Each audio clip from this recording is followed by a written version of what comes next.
Hey guys, tonight we drift far back, farther than pyramids, farther than Roman roads, to a warm island rising from the blue Aegean Sea. You find yourself standing on the coast of Crete, somewhere around 3000 BCE, though no one here uses calendars yet. The surf laps lazily against pale stones, olive trees whisper in the wind, and a few seabirds scold you for standing too close to their dinner. You probably won't survive this era, not because it's dangerous, but because you'd miss Wi-Fi, running water, and whatever snack you left by your bed. So before you get comfortable, take a moment to like the video and subscribe, but only if you genuinely enjoy what I do here. And while you're at it, drop a comment with where you're listening from and what time it is for you right now. Now dim the lights, maybe turn on a fan for that soft background hum, and let's ease into tonight's journey together. The sand crunches beneath your feet as you stroll along a crescent beach. The sea is impossibly blue, so blue it looks painted, maybe by someone who couldn't resist overusing the color. The air smells of salt and thyme. A few fishermen haul in nets made of plant fibers, the sort of work that looks eternal, unchanged even if you came back here 5,000 years later. Behind you, the land rises quickly, hills striped with green and rust-red soil, scattered with goats that stare as if they invented judgment. You climb a small ridge. From here, the island spreads like a sleeping giant, its spine of mountains dividing the north from the south. To your right, beyond the waves, lie other islands, Santorini, Rhodes, perhaps the faint outline of the Greek mainland. Crete is large enough to feel like its own world, and it is, for now. People have been living here for thousands of years already, farming barley, tending sheep, making simple pottery. But something about this island, its isolation, its fertile valleys, its generous harbors, will soon spark one of the first great civilizations in Europe. Not a kingdom of conquerors, but a society of builders, traders, and artists. They won't call themselves Minoans, of course. That's a modern label, borrowed from a myth. To them, this is simply home. You kneel beside a stream trickling down from the hills. The water tastes clean, and nearby a small village hums quietly. A potter shapes clay on a simple wheel. Children chase a skinny dog, and the smell of roasting grain floats in the air. The houses are made of stone and mud brick, painted white to keep the heat away. There's laughter, the sound of flutes, maybe a few chickens arguing about destiny. This isn't the beginning of the Minoan story, not really. It's the warm-up before the symphony. Somewhere inland, a leader is gathering workers and craftsmen to build something greater, a palace unlike anything seen before. The people don't yet know they're standing on the edge of history.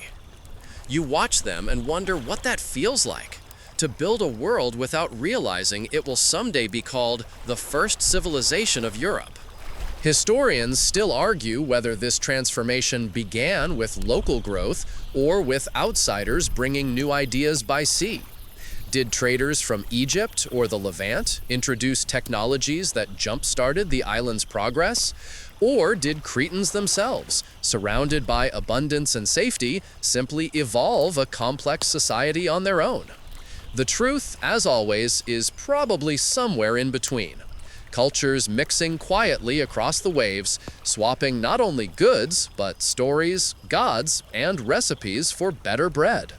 You walk inland through groves of olive trees older than your modern sense of time. Their twisted trunks look like they've seen empires rise and fall, and in a way, they will. A farmer waves as you pass, his hands stained dark from pressing olives into oil. This oil will serve as food, fuel, perfume base, and currency all at once. You imagine a time before coins, when value smelled faintly of olives. Up ahead, smoke curls from a settlement, where copper workers hammer bright metal into tools and ornaments. The rhythmic clink-clink of bronze being born fills the air.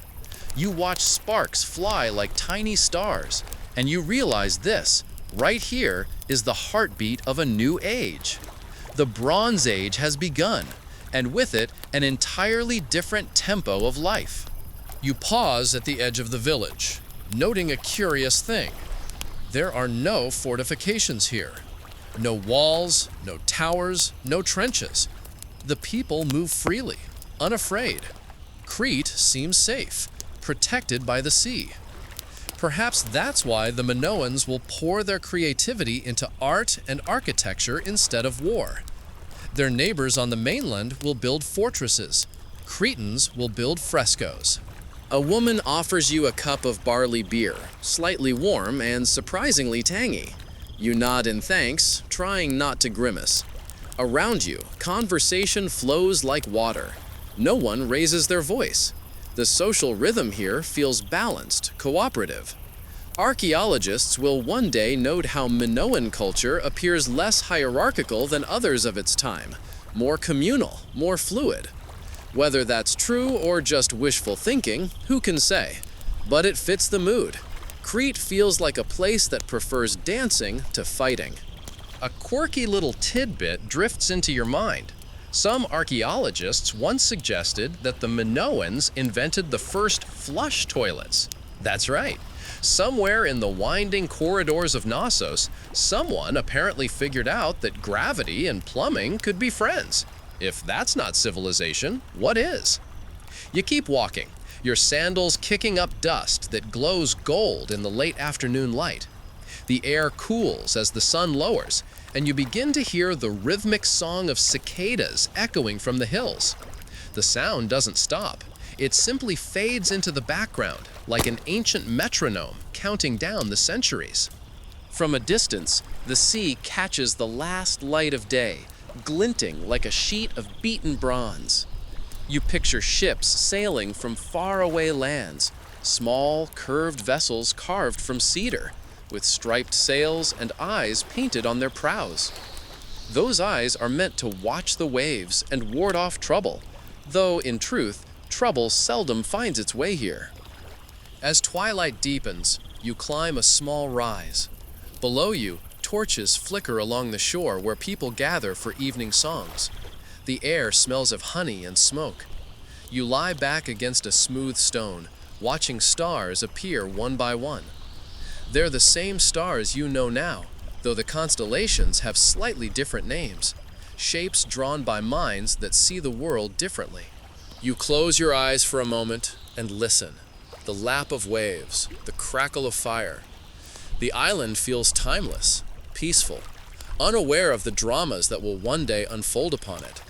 Soon there will be palaces, frescoes, labyrinths, myths of monsters, and finally silence. But for now, there's only this: a warm breeze, a quiet village, and a feeling that civilization itself is taking its first sleepy breath. Somewhere behind you, the moon rises over Mount Ida. Later poets will claim that Zeus was born here, hidden in a cave from his hungry father, Cronus. You look toward the mountain and think, maybe myth and memory often share the same bed. For tonight, you settle into the rhythm of this ancient island, letting its gentle hum carry you farther into the past. The Minoans are stirring, and you, lucky traveler, are here just as they wake. Morning slips quietly over Crete, and you wake to a sky painted with soft gold and pale lavender. The cicadas have already begun their endless song, as if someone forgot to turn off the sound machine of antiquity. You stretch, brush off a few curious ants, and look around at a landscape that seems designed by a poet with an obsession for contrasts. Craggy mountains kissing the sea, dry hills dotted with green olive trees, and tiny bursts of wildflowers clinging stubbornly to the dust. You start walking again, barefoot this time. The ground feels warm beneath your feet, sun-baked but forgiving. Every few steps, you find small seashells embedded in the soil, reminders that this land once rose from the ocean's belly. That mix of mountain and sea will shape everything here: the Minoans' diet, their trade, their art, even their idea of beauty. They'll paint dolphins, octopuses, lilies, and waves, not just because they're lovely, but because they're home. As you walk, you hear the faint clang of goat bells drifting from a slope above.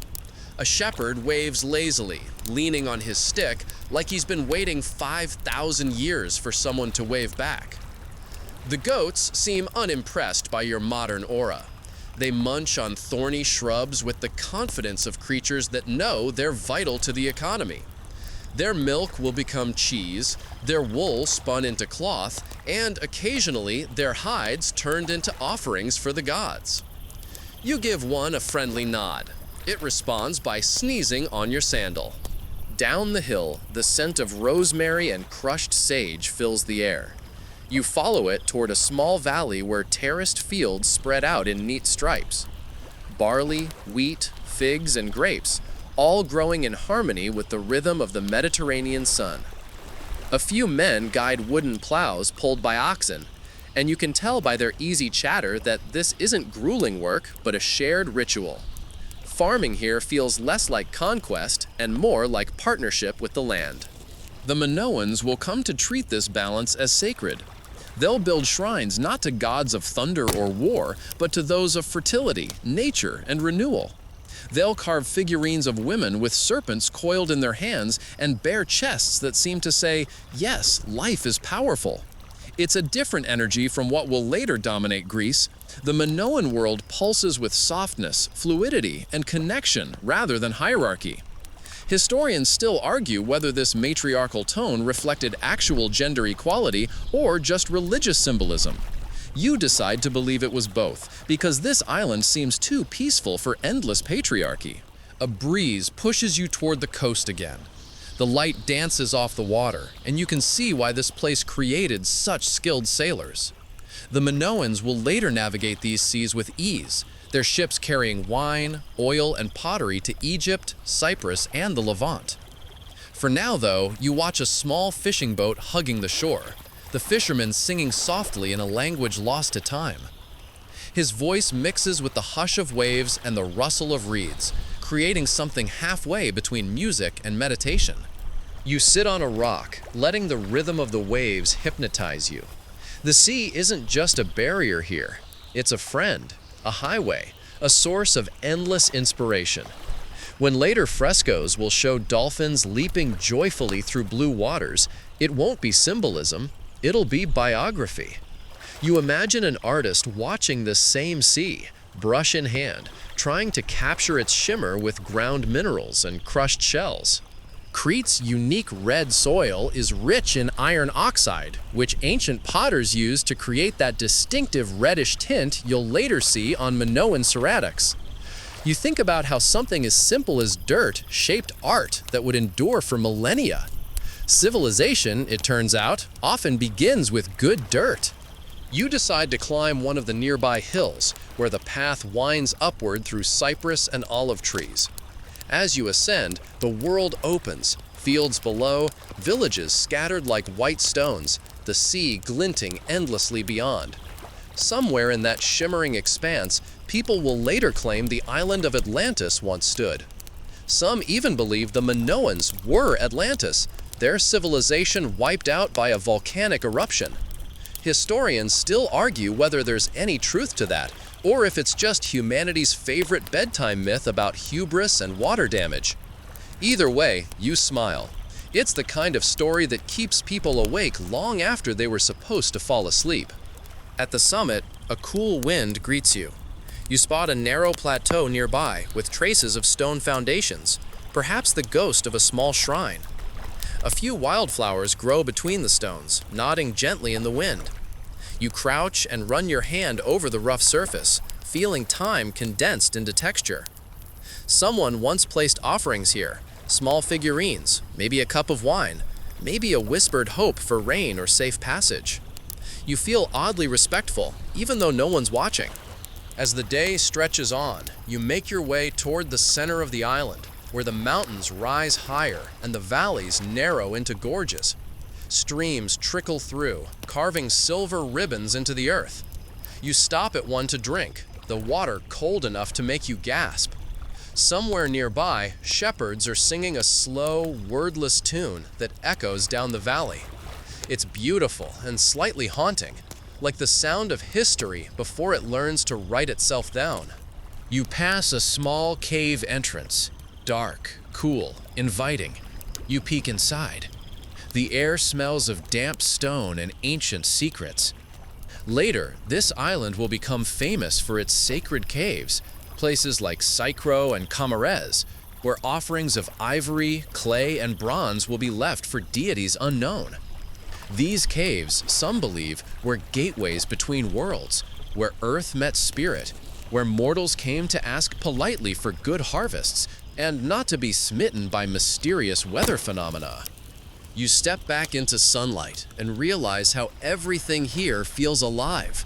The rocks glow, the leaves shimmer, and the wind carries the smell of thyme, salt, and something almost metallic. It's no wonder the people who lived here saw divinity in nature itself. By late afternoon, you find yourself overlooking a valley dotted with fig trees and grapevines. Farmers are pressing grapes by foot in large stone vats, laughing as juice stains their legs purple. Someone plays a lyre nearby, just a few notes repeating like the pulse of the island. You watch and think that this world feels content. Not perfect, but content. You remember something you read once, that archaeologists rarely find weapons in early Minoan settlements. No war trophies, no mass graves, just tools, pottery, and art. Maybe that's naive. Maybe it's just that the evidence hasn't survived. But still, it suggests a people who, at least for a while, chose beauty over bloodshed. You lean against an olive tree, the bark rough and warm against your back. The branches sway, casting flickering shadows on your face. You imagine falling asleep right here, the air buzzing softly with bees and distant laughter. In the background, the sea hums its eternal lullaby. For a moment, everything slows. You think about how geography isn't just background, it's destiny.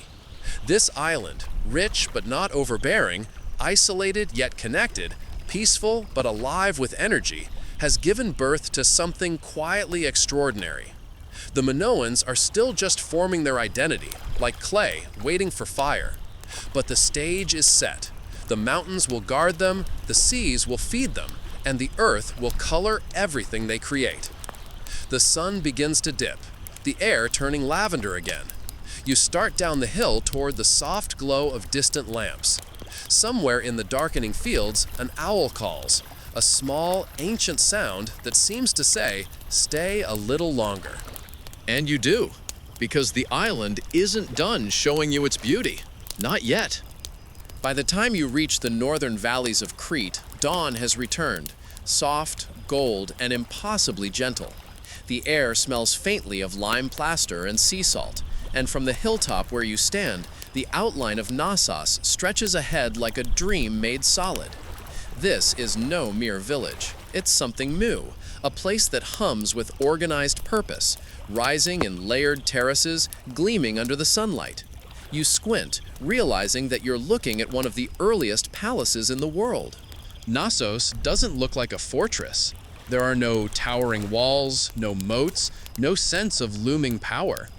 Instead, it unfolds organically, a labyrinth of corridors, open courtyards, and stairways that seem to wander wherever they please. From above, the whole thing resembles a puzzle built by someone who lost the instructions halfway through. And yet, it feels intentional. You can sense that someone, perhaps a priest, perhaps a king, imagined this place not for defense, but for movement, ceremony, and life. As you approach, you hear the faint clatter of workers. Masons chip at limestone blocks, painters grind minerals into pigments, and carpenters smooth beams of imported cedar. The palace rises in layers of red columns that taper downward, an odd design by modern standards, but one that somehow feels graceful, like inverted trees holding up the sky. You step through a doorway painted with swirling spirals and dolphins, the floor cool beneath your feet. Sunlight filters through open air shafts, reflecting off polished gypsum. The air smells faintly of olive oil and beeswax, mixed with the faintest trace of wet clay. You realize that this isn't just architecture, it's sensory choreography. The palace doesn't dominate you, it invites you in. A scribe walks past carrying a clay tablet etched with small symbols, tiny lines and loops that look both purposeful and undecipherable. You're glimpsing Linear A, one of the great mysteries of the ancient world. Scholars still argue whether it's an early form of Greek, a lost Cretan tongue, or something else entirely. To this day, no one has cracked its code. You smile to yourself, because even in this hyper-connected world, there are still secrets that refuse to be translated. Inside, the corridors twist and fork like veins. You find yourself in a long hall decorated with frescoes, scenes of dancers leaping over bulls, of women in flounced skirts, of blue monkeys picking lilies, because why not monkeys? The colors, red, blue, gold, and white, still pulse with life thousands of years later. You run your hand along the wall, feeling the slight grain of plaster beneath your fingertips. These paintings aren't just art, they're conversation. They whisper of joy, ritual, and maybe a touch of mischief. A priestess passes by, her white gown trimmed with bright embroidery. She's followed by attendants carrying baskets of flowers and oil lamps. You wonder if this is preparation for a ceremony, perhaps honoring a goddess of the earth or the sea. No one here seems rushed. Even sacred duty feels like part of the natural rhythm, woven into the architecture itself. You reach a wide central courtyard, the heart of Knossos.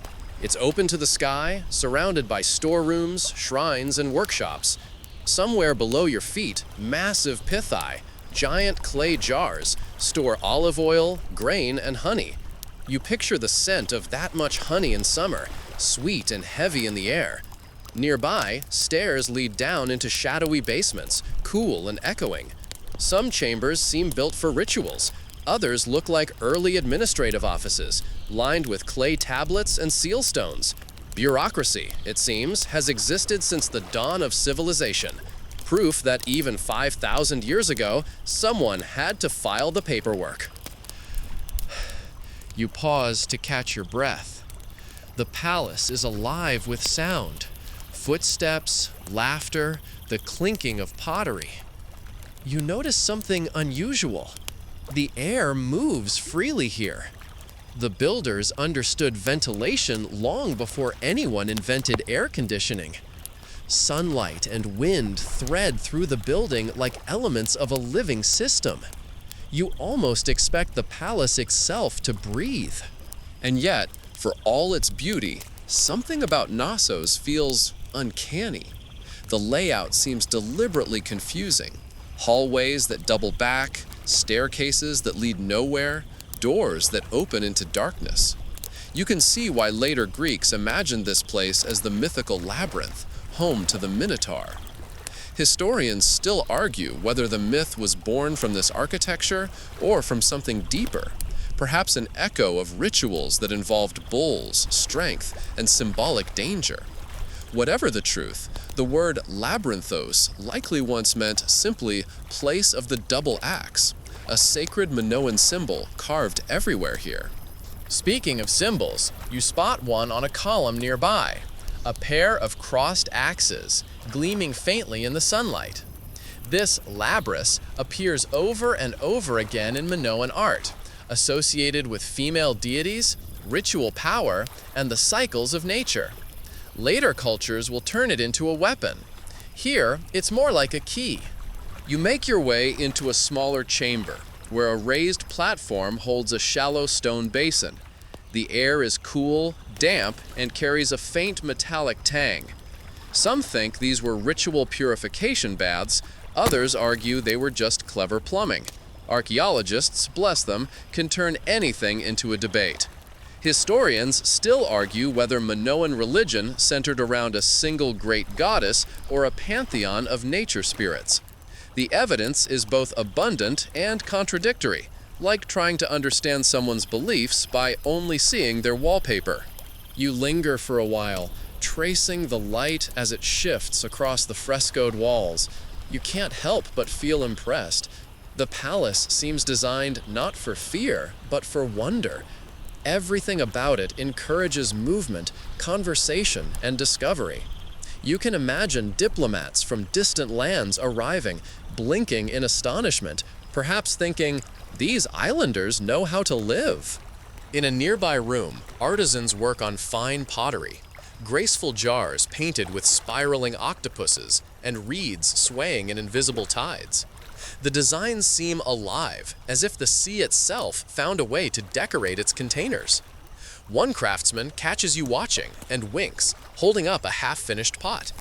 He dips his brush and says something in his lost language, probably something like, "This one will sell in Egypt."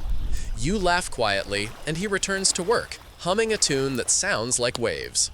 A quirky detail catches your attention. The floors beneath certain chambers are made of polished gypsum slabs that glow faintly in lamplight. It gives the illusion of water reflecting across the floor. Some say this was intentional, an architectural trick to make rooms shimmer as if floating. If true, that makes the Minoans not only engineers and artists, but early masters of atmospheric lighting. Take that, modern interior designers. As you wander deeper, the air grows cooler. You reach what might have been a throne room, though the throne itself is small, carved from stone, and oddly modest. Around it are benches, suggesting counsel rather than command. Was this where a priest-king ruled, or where ceremonies of renewal took place? Historians still argue whether Minoan rulers were kings, queens, or symbolic figureheads. The truth, once again, refuses to choose sides. You run your fingers over the carved chair, smooth and slightly warm from the day's heat. Perhaps someone once sat here, making decisions that shaped centuries. Or maybe, like so many grand seats of power, it was mostly for show. Outside, the sound of a conch horn echoes, a low, steady note calling people toward the courtyard. You follow the crowd. In the center, young acrobats prepare for a bull leaping ceremony.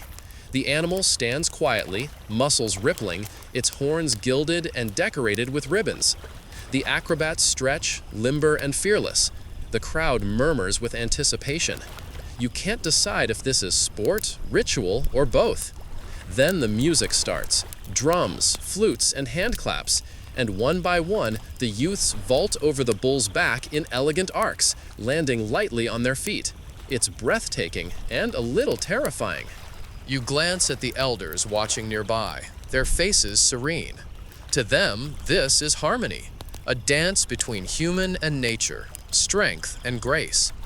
You think of modern sports fans screaming at referees and smile. Maybe we haven't changed that much after all. As dusk settles, torches are lit, casting amber halos across the painted walls. The palace glows softly, alive with color and movement. From somewhere deep within, a chorus of voices begins a low chant, slow, rhythmic, almost hypnotic. The air vibrates with it, and for a moment you can feel the centuries peel away. The Minoans are no longer an ancient mystery. They're right here, laughing, working, creating, living. Their palace, their art, their rituals, they're all expressions of one thing, joy in being alive. You take a deep breath, the scent of oil lamps and sea air filling your lungs. The moon rises over Knossos, casting silver across the rooftops. You find a quiet corner, lean against a warm wall, and let your eyelids grow heavy. The palace hums softly around you, a labyrinth not of fear, but of dreams. The next morning arrives soft and bright, filtered through the open courtyards of Knossos. You wake to the sound of footsteps echoing on polished stone, the distant murmur of traders setting up stalls, and somewhere the bleating of a particularly opinionated goat. The palace isn't isolated. It breathes right into the town around it, a living ecosystem of people, markets, and work. Today, you decide to leave the grand chambers behind and wander into the heartbeat of Minoan life. You start down a sloping street, paved with smooth stones, worn shiny by countless sandals. The air is warm, but not stifling, and it carries the scent of fresh bread, olive oil, and something sweet, perhaps honey mixed with crushed herbs. The streets are narrow but clean, lined with small workshops and homes stacked like stone beehives. You pass a woman sweeping her doorstep, humming softly, her hair bound in bright fabric. A cat watches from the roof above, perfectly unimpressed with your curiosity. You're in the heart of a Minoan town now, and daily life hums all around you. Men and women share the market space equally, some trading fish caught at dawn, others bartering jars of oil, bolts of linen, or gleaming bronze tools. The air is filled with chatter and laughter, and it strikes you how calm it all feels. There's no sign of military guards, no tension, just a sense of people who know their place in the rhythm of things. You wander through the agora, a wide, sunlit square buzzing with voices. A potter displays jars painted with spirals and octopuses. A farmer holds up figs still warm from the tree. A child tugs at your tunic, pointing proudly to a basket of tiny seashells she's selling. You buy one, even though she insists on overcharging. She grins and runs off, her sandals slapping the stones. A historian once wrote that Minoan cities seemed curiously unarmed. There are no signs of fortifications here, and few weapons have been found in their ruins. Historians still argue whether this means the Minoans were truly peaceful or simply protected by geography, the sea acting as their natural fortress. Either way, it's a nice reminder that not every ancient society needed a wall to feel safe. You stop at a stall where a baker pulls flat loaves from a clay oven. The smell is divine. You trade your seashell for a piece of bread slicked with olive oil and sprinkled with crushed salt. The first bite tastes of sunlight and patience. A few steps away, a brewer pours out cups of barley beer, thick and slightly sour. You try it and immediately regret it, but you nod approvingly anyway. Hospitality is eternal, and so is pretending to like strange drinks. Further down the street, you pass a bronze workshop. Inside, two men hammer glowing metal into shape, sparks flying in the dim light. Bronze is still magic here, a blend of copper and tin that allows sharper blades, stronger tools, and intricate art. The rhythmic clang fills the workshop, mingling with the smell of metal and smoke. A boy works the bellows, his face glowing red from the furnace light. He glances at you, and you realize this. This exact moment of fire and sweat and skill is what drives civilizations forward. Across the lane, a weaver sits at a tall loom, threads shimmering between her fingers. The fabric she's making gleams like water, dyed with crushed murex shells, the same purple pigment later reserved for royalty. You watch as she moves her shuttle back and forth, the pattern growing in quiet symmetry. The process is slow, meditative, and somehow deeply satisfying. You think about your own era's obsession with speed and efficiency and can't help but chuckle. The Minoans seem to know the value of slow beauty. A quirky fact pops into your head. Some archaeologists believe Minoan houses had indoor plumbing, running water channeled through clay pipes, and even primitive flushing systems. That's right. While later Europeans were still throwing chamber pots into the street, people here were enjoying a rinse in relative comfort. Civilization, it seems, has its priorities straight. You move toward the outskirts of the town, where terraced farms hug the hills. Olive trees line the slopes like old friends, their silvery leaves shimmering under the sun. Beyond them stretch fields of barley and grapevines, heavy with fruit. Farmers call to each other across the terraces, their voices carrying easily in the still air. You kneel to touch the soil. It's dry at the surface, but rich beneath, the perfect balance for endurance. It's no wonder the Minoans thrived here. A group of women sit together beneath a fig tree, sorting herbs into woven baskets.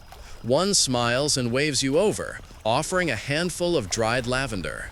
The scent is calming, almost intoxicating. You learn through gestures that these herbs will be used in cooking, medicine, and perfume alike. The Minoans knew their plants intimately. Thyme for courage, mint for breath, olive oil for nearly everything else. It's all practical magic. Nearby, a few children chase a hoop made of vine, laughing as they stumble through the dust. Another group gathers pebbles in careful lines, playing a game that looks suspiciously like an early version of checkers. You crouch down to watch, and they explain the rules, or at least you think they do. You're not sure who's winning, but everyone seems delighted anyway. The sound of flutes drifts from the next courtyard, soft and playful. You follow it and find a small group of musicians playing for an informal gathering. The instruments are simple, reeds, drums, and strings, but the music feels surprisingly complex, shifting between rhythms that mimic the sea. Someone begins to dance, twirling gracefully with arms lifted high. You recognize the movements from the frescoes in the palace. Slow turns, deliberate gestures, the kind of dance that speaks without words. Historians still argue whether such dances were religious, social, or both. But standing here, watching faces glow in the sunlight, it's clear that the distinction doesn't matter. Every gesture, every note is part of life's sacred routine. As the day warms, the marketplace grows louder. A merchant from another island unloads amphorae of Egyptian papyrus and Cretan olive oil. People gather to haggle, tease, and gossip. You overhear snippets of conversation about the harvest, the coming storms, and a neighbor's new goat that apparently thinks it's a dog. Civilization, again, proving its timeless humor. By mid-afternoon, the heat grows heavy and activity slows. People retreat into shaded courtyards, sipping watered wine and resting. You sit beside a fountain, a simple stone basin where water trickles from a carved lion's mouth. The sound is soft and rhythmic, the perfect accompaniment to drowsy thoughts. You watch the reflection of leaves dancing on the surface and realize how the Minoans mastered not just construction, but comfort. A woman carrying a basket of fruit stops beside you. She offers a fig, ripe and sticky with sweetness. You accept, and for a moment, the taste seems to contain the whole island: sun, soil, and sea. She smiles, gestures toward the hills, and continues on her way. You're left thinking how kindness travels easily here, without needing words.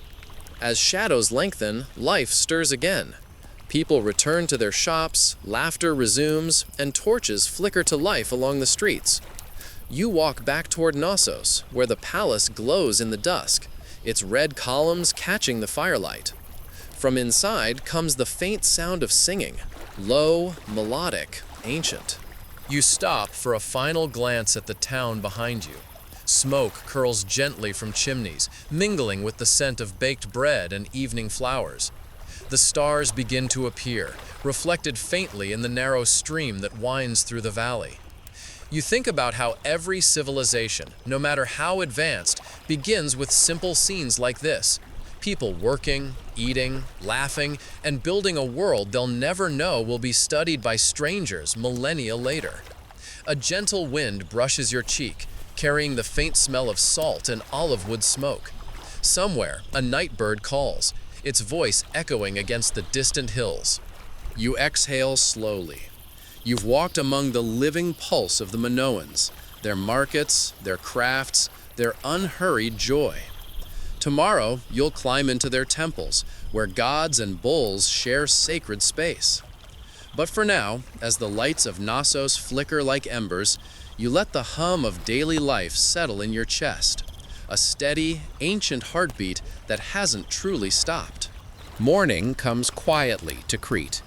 The sun, gentle at first, spills across the red columns of Knossos, painting the palace walls in gold and coral light. You wake to the sound of distant bells, a soft, rhythmic chime carried on the wind. They are not warning bells or signals of war. They belong to the herders, guiding their bulls down toward the fields. But in Minoan life, even this simple sound carries sacred echoes. The bull, you remember, was no ordinary animal here.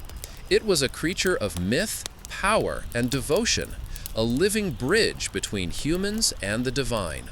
And today, you decide to explore how deeply that reverence ran through Minoan faith. You begin your morning walk through the palace courtyards, noticing details you missed before. The curved horns carved into walls, small altars tucked into quarters, and fragments of painted frescoes showing women raising their hands in ritual poses. The air feels still, yet charged, as if every stone remembers the murmurs of ancient prayers.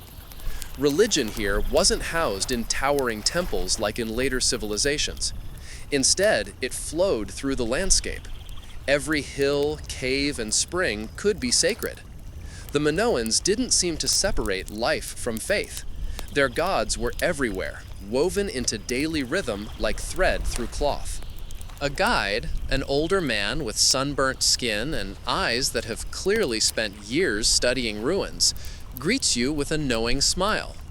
They didn't build their gods in the sky, he says softly. They found them in the earth. He leads you down a narrow passage to a small shrine within the palace. Inside, it's cool and dim. A low altar stands at the center, surrounded by small clay figurines, women with bare chests and uplifted arms, serpents coiled around them. These are the famous snake goddesses, symbols of power, fertility, and renewal. Their calm expressions and poised bodies radiate an energy that feels both nurturing and commanding.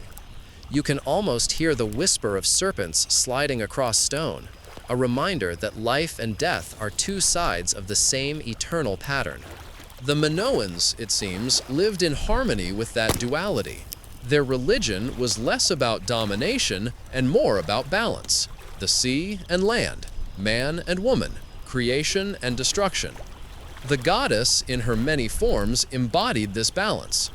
Archaeologists still debate her true name or origin, but across frescoes and figurines, she appears again and again, dancing, blessing, surrounded by animals and symbols of life. Outside the shrine, your guide points toward the hills visible through a palace window. Up there, he says, is Mount Juctus, the tomb of Zeus, they say. You raise an eyebrow. Zeus, the great thunder god, entombed here? He smiles at your surprise. Long before he ruled Olympus, he was just another spirit of the mountains. You realize then that the Greeks inherited more than land from the Minoans.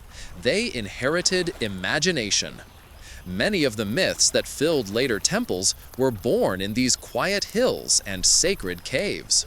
Leaving the palace, you follow a path that winds into the countryside. Olive groves line the route, their twisted trunks silvered by the sun. The air grows cooler as you approach a cave mouth hidden among rocks. This is one of the old sanctuaries where people once left offerings. Pottery, animal bones, carved figurines. Inside, the air smells of damp earth and age. You can almost feel the prayers that once echoed here. You crouch by a ledge where fragments of clay still lie half-buried.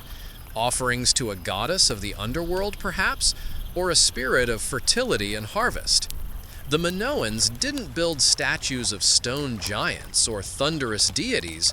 They spoke instead to presence, to mystery. Their religion wasn't about fear, it was about gratitude. When you step back into the sunlight, you hear faint music drifting from the fields below, a flute, slow and melodic. You follow the sound until it leads you to a clearing where people are gathered. They form a circle around a flat stone platform, marked by two tall, curved horns. Horns of consecration. You recognize them from the palace. A symbol of the bull, yes, but also of the moon's crescents, the divine feminine, and the eternal cycle of growth and decay. The gathering is small, but ritualistic. Women wear long skirts and open front bodices, their jewelry catching the light. Men stand bare-chested, their hair tied back with bands of linen. In the center, a young bull stamps its hooves nervously. The air is thick with anticipation. You realize you're witnessing a reconstruction of the famous bull leaping ceremony, part sport, part sacred dance. It was not a sacrifice, as once believed, but a symbolic act of harmony between human and beast. The flute changes rhythm, faster now. One of the participants steps forward, a lithe young woman with steady eyes. The bull lowers its head, snorts once, and charges. She runs toward it, leaps gracefully, and for a heartbeat she seems to hang in midair, hands touching the bull's horns, legs arcing over its back. She lands lightly behind it, breathless but smiling. The crowd exhales as one. It's not a spectacle of violence. It's a dance of trust and courage, of risk accepted and beauty achieved. You can feel why it mattered so much to them. Life, like the bull, is powerful and unpredictable. To meet it with grace is the truest act of worship. Later, as the ceremony ends, people leave offerings on the stone platform. Small cups of oil, sprigs of herbs, tiny figurines. You notice that men and women stand side by side, their roles balanced and respected. It's a rare sight for the ancient world. In Minoan religion, the feminine and masculine were partners, not rivals. You sit beneath an olive tree as the sun dips lower, watching the sky turn a gentle bronze. Around you, the participants share food and laughter, fresh bread, wine, roasted barley. Faith and festivity are one and the same here. Worship is not solemn or silent, it's a living celebration of existence. You think about how different this feels from later civilizations with their towering temples and fearful gods. The Minoans seem to have found something simpler, an awareness that divinity isn't confined to heavens or altars, but flows through every breath, every season, every shared meal. As twilight deepens, you wander back toward Knossos. Along the way, you pass a small roadside shrine, a humble stone table with a few clay offerings and a bull skull mounted above. The skull catches the last glint of sunset, glowing softly. Someone has placed fresh flowers in its hollow eyes. You pause, feeling a quiet reverence. To modern eyes, it might seem strange, adoring a bull, praying to serpents, leaving olive branches at caves. But the longer you stay, the more sense it makes. The Minoans understood something the modern world often forgets, that spirituality isn't an escape from nature, it's a conversation with it. By the time you return to the palace, the moon has risen high, bathing the walls in silver. You step into the courtyard, where shadows ripple like water across the stones. Somewhere, unseen, a priestess hums a low, haunting tune. The melody drifts through the night air, curling around columns and doorways until it reaches you. You close your eyes and listen. The sound could be a prayer, or perhaps just a lullaby to the island itself. Either way, it lingers long after she stops singing. Tonight, as you lie down in your chamber, you realize you've seen the soul of Minoan Crete, not in its palaces or wealth, but in its faith. A faith of gentle reverence, of harmony with the living world. The bull, the serpent, the moon, the sea, they are not symbols of fear, but of balance. And as you drift toward sleep, you imagine the island beneath you, breathing slowly, rhythmically, as if the gods themselves still dream beneath its soil. Morning light filters into the palace of Knossos again, gliding across the stone walls like a hand smoothing silk. You rise to the sound of brushes and chisels, the hum of creation echoing through open courtyards. Today, you find yourself surrounded not by merchants or priests, but by artists. Minoan art, you realize, isn't just decoration. It's language, mood, memory. It's how these people speak to time itself. You start your walk near a long frescoed hallway, the famous procession corridor. The walls shimmer with fragments of color, the remnants of pigments that once blazed in red, blue, and ochre. Despite the centuries, the figures still move. A line of men, slim and graceful, carry jars and offerings toward an unseen altar. Their skin is painted deep bronze, their skirts bright with geometric patterns.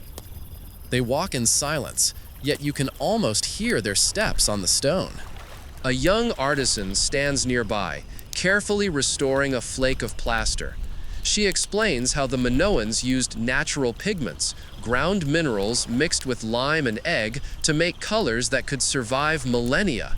Blue from azurite, red from iron oxide, yellow from ochre, white from crushed shells. They didn't paint to impress kings, she says softly, not looking up from her work. They painted because life was beautiful. You step back, absorbing the idea.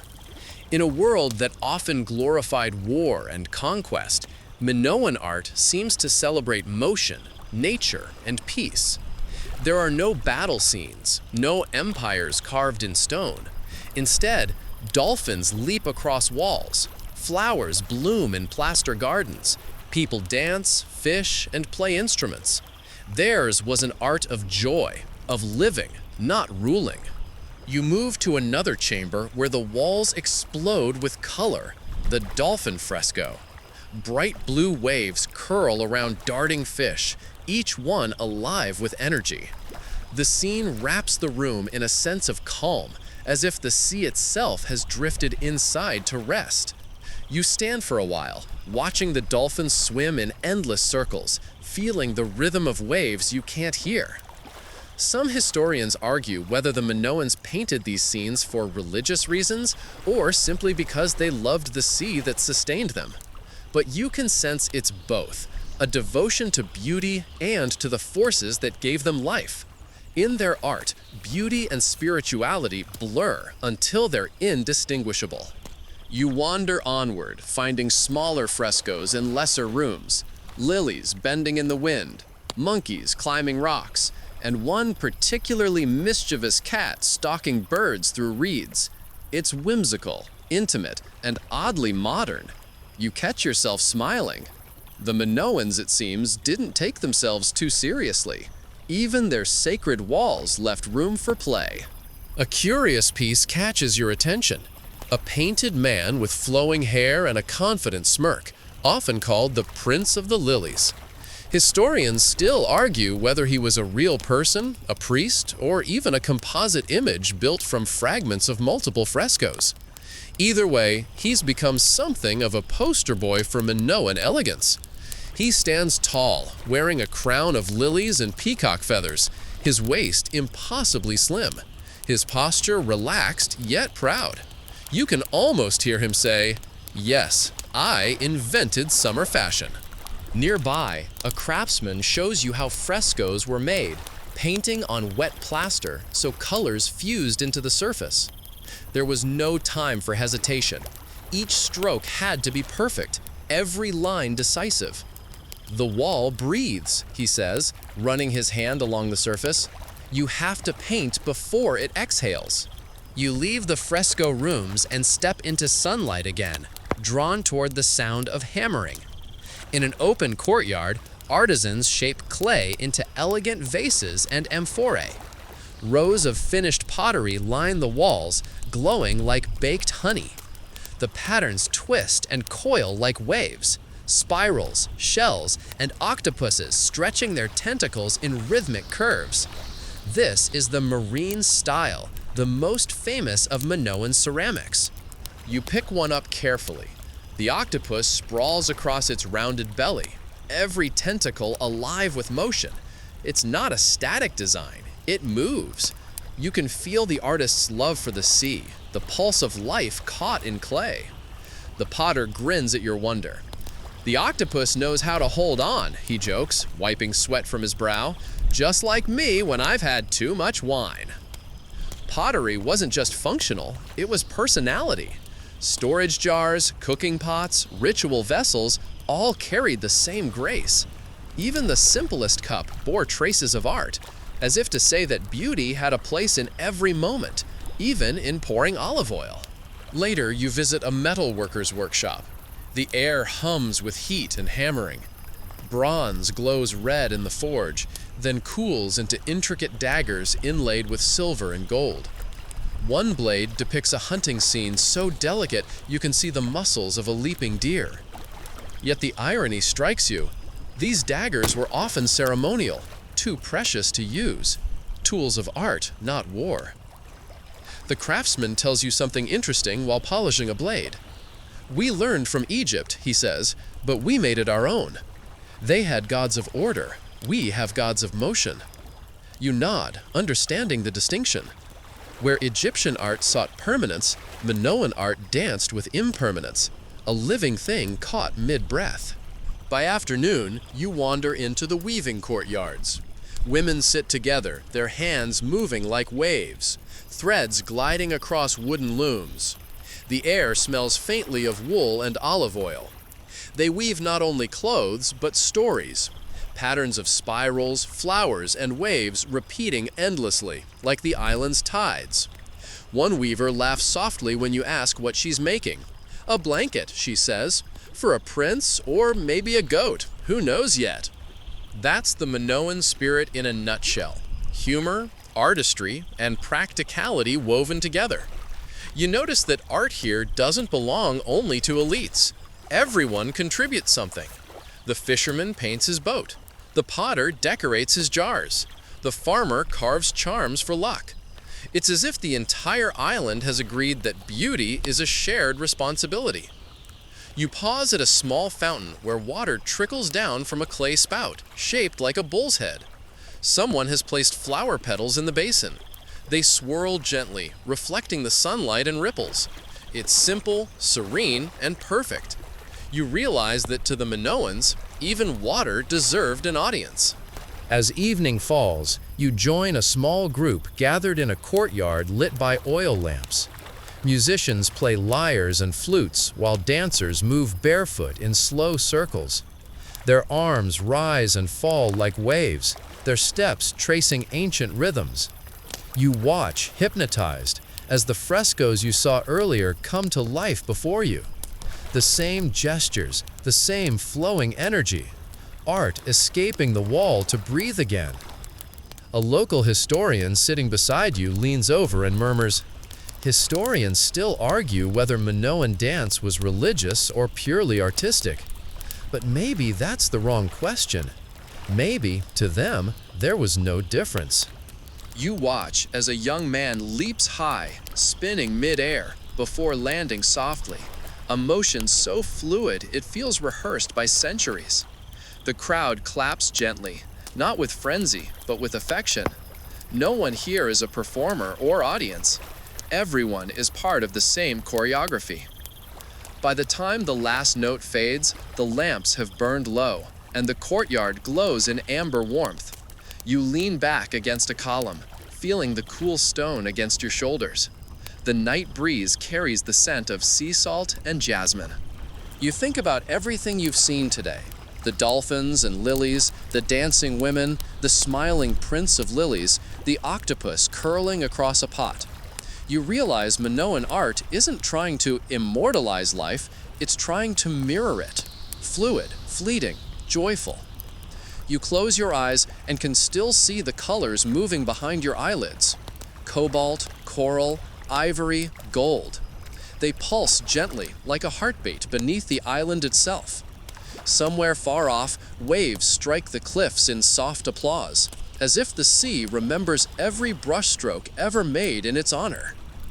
When you finally drift to sleep, you dream in frescoes, bright living murals that shimmer and sway.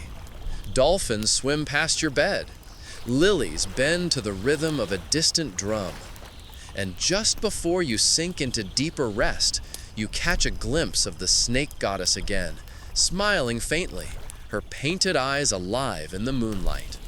The morning begins with the faint creak of ropes and the low murmur of sailors readying a ship. You find yourself at the edge of the harbor, one of the many small, crescent-shaped ports that dot the coast of Crete. The air smells of salt, resin, and freshly cut pine. Gulls wheel above the water, their calls sharp and distant, as if announcing another journey into the endless blue. You walk slowly toward the docks, your sandals scraping against the worn planks.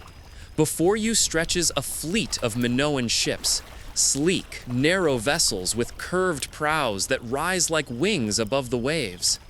The wood gleams under the sun, polished smooth by years of sea spray and hands that know their craft. You can almost feel the pulse of adventure in the air. A sailor waves you over, his skin bronzed by years at sea. "You're joining us?" he asks with a grin. You nod, and he hands you a coil of rope that weighs more than it looks. "Good," he says. "Every pair of hands helps when the wind decides to misbehave." Soon you're aboard, the deck creaking softly beneath your feet. The captain, a sturdy woman with a calm voice and arms like carved oak, calls out orders. "Hoist the sail! Mind the knots!"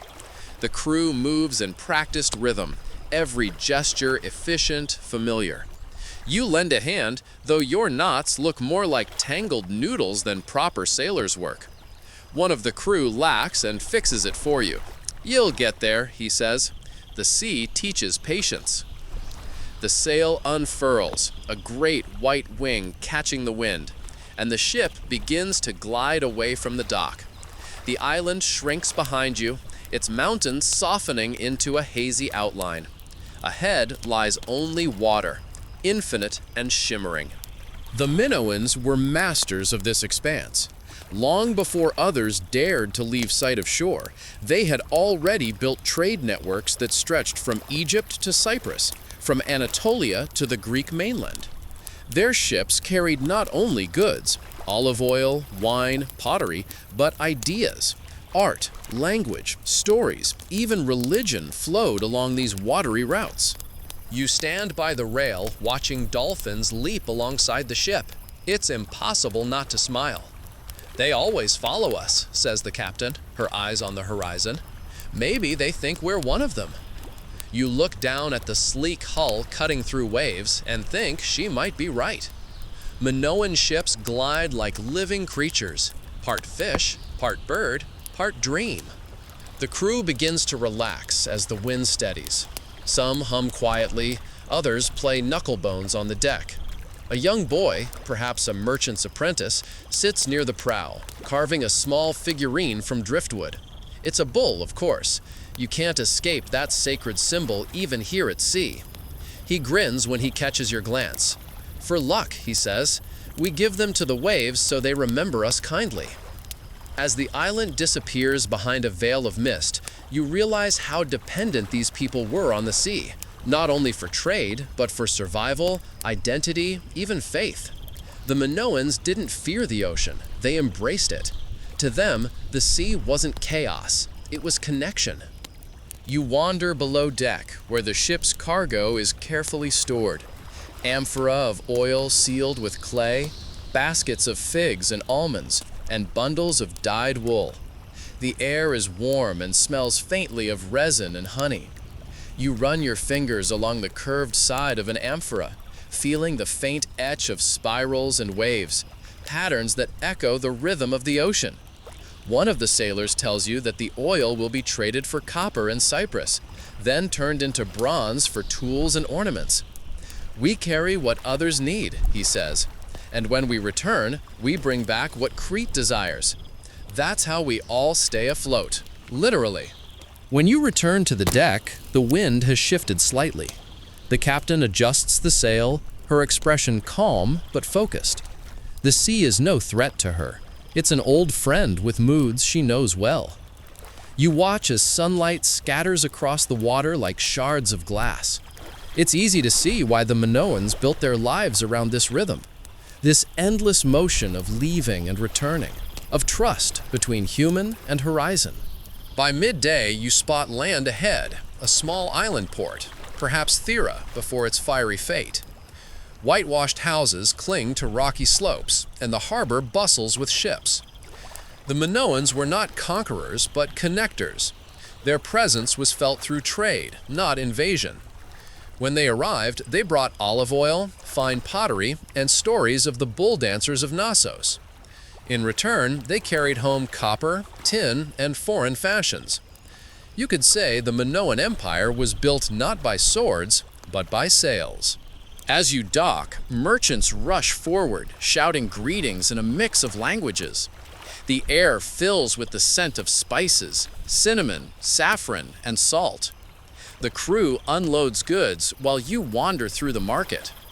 Everywhere you look, Minoan designs appear. The same spirals and marine motifs painted on local pottery. The same style of jewelry, the same soft colors. Their influence ripples outward like waves touching distant shores. You stop at a stall selling bronze trinkets shaped like dolphins and lilies. The merchant smiles knowingly. "From Crete, yes," he says. "They make the best designs. Everyone wants what the island makes." You buy one, a small pendant shaped like a shell, and tuck it into your pouch. In a nearby square, a group of sailors from another ship are telling stories. You sit down with them, sharing figs and wine. One speaks of a sea god who rides dolphins. Another claims he once saw a temple built entirely on a floating island. Historians still argue whether the Minoans believed in a true sea god or if the sea itself was their god. The line between myth and fact blurs easily out here. When you live at the mercy of waves, it makes sense to treat the ocean like a living being, one that can be pleased, angered, or charmed. As evening falls, torches flicker along the harbor walls. The captain signals it's time to leave. You board again, feeling the ship come alive under your feet. The waves glow faintly in the dark, bioluminescent light trailing behind you like liquid stars. Someone begins to sing, low and slow, an old Minoan sea chanty about home and the smell of olives on the wind. You don't know the words, but you hum along, feeling the melody wrap around you like the night air. It's hypnotic, soothing, the kind of song meant to be sung to the rhythm of tides and heartbeats alike. When you lie down on the deck later, staring up at the sky, you see constellations scattered like tiny fires. The Milky Way stretches across the heavens, mirroring the waves below. You think about how the Minoans must have navigated by these same stars, reading their stories long before telescopes or charts. You also can't help but wonder how many of these sailors never returned, lost to storms, pirates, or perhaps the whim of the sea herself. Yet the Minoans kept sailing. Every departure carried the same quiet faith, that the wind would bring them home. As the night deepens, the ship glides silently over dark water. The air cools, the sea softens to a whisper. You close your eyes and imagine the entire Aegean as a living map, each island glowing faintly with Minoan trade routes like veins of light pulsing through the ancient world. And somewhere beneath the waves, perhaps, lie fragments of their ships, wood turned to shadow, cargo sealed forever in silence. But even now, the sea remembers. It holds their stories in the hush between waves, waiting for listeners who sail slowly enough to hear. You drift off like that, half awake, half dreaming, rocked by the same gentle rhythm that carried the Minoans across their empire of water. The stars blur, the hull hums softly beneath you, and for a fleeting moment, you could swear the ocean is breathing in time with your heart. Morning arrives with the scent of crushed thyme and sea breeze drifting through the open courtyard. You stretch, rising slowly as the island hums to life once again. Today, your curiosity drifts away from trade routes and palaces towards something more intimate, the people themselves, and especially the women who shaped this world in ways both visible and quiet. You step into the streets of Knossos, where women move confidently through the morning bustle. Their long skirts sweep the stone paths, their hair braided and tied with ribbons of gold or simple linen.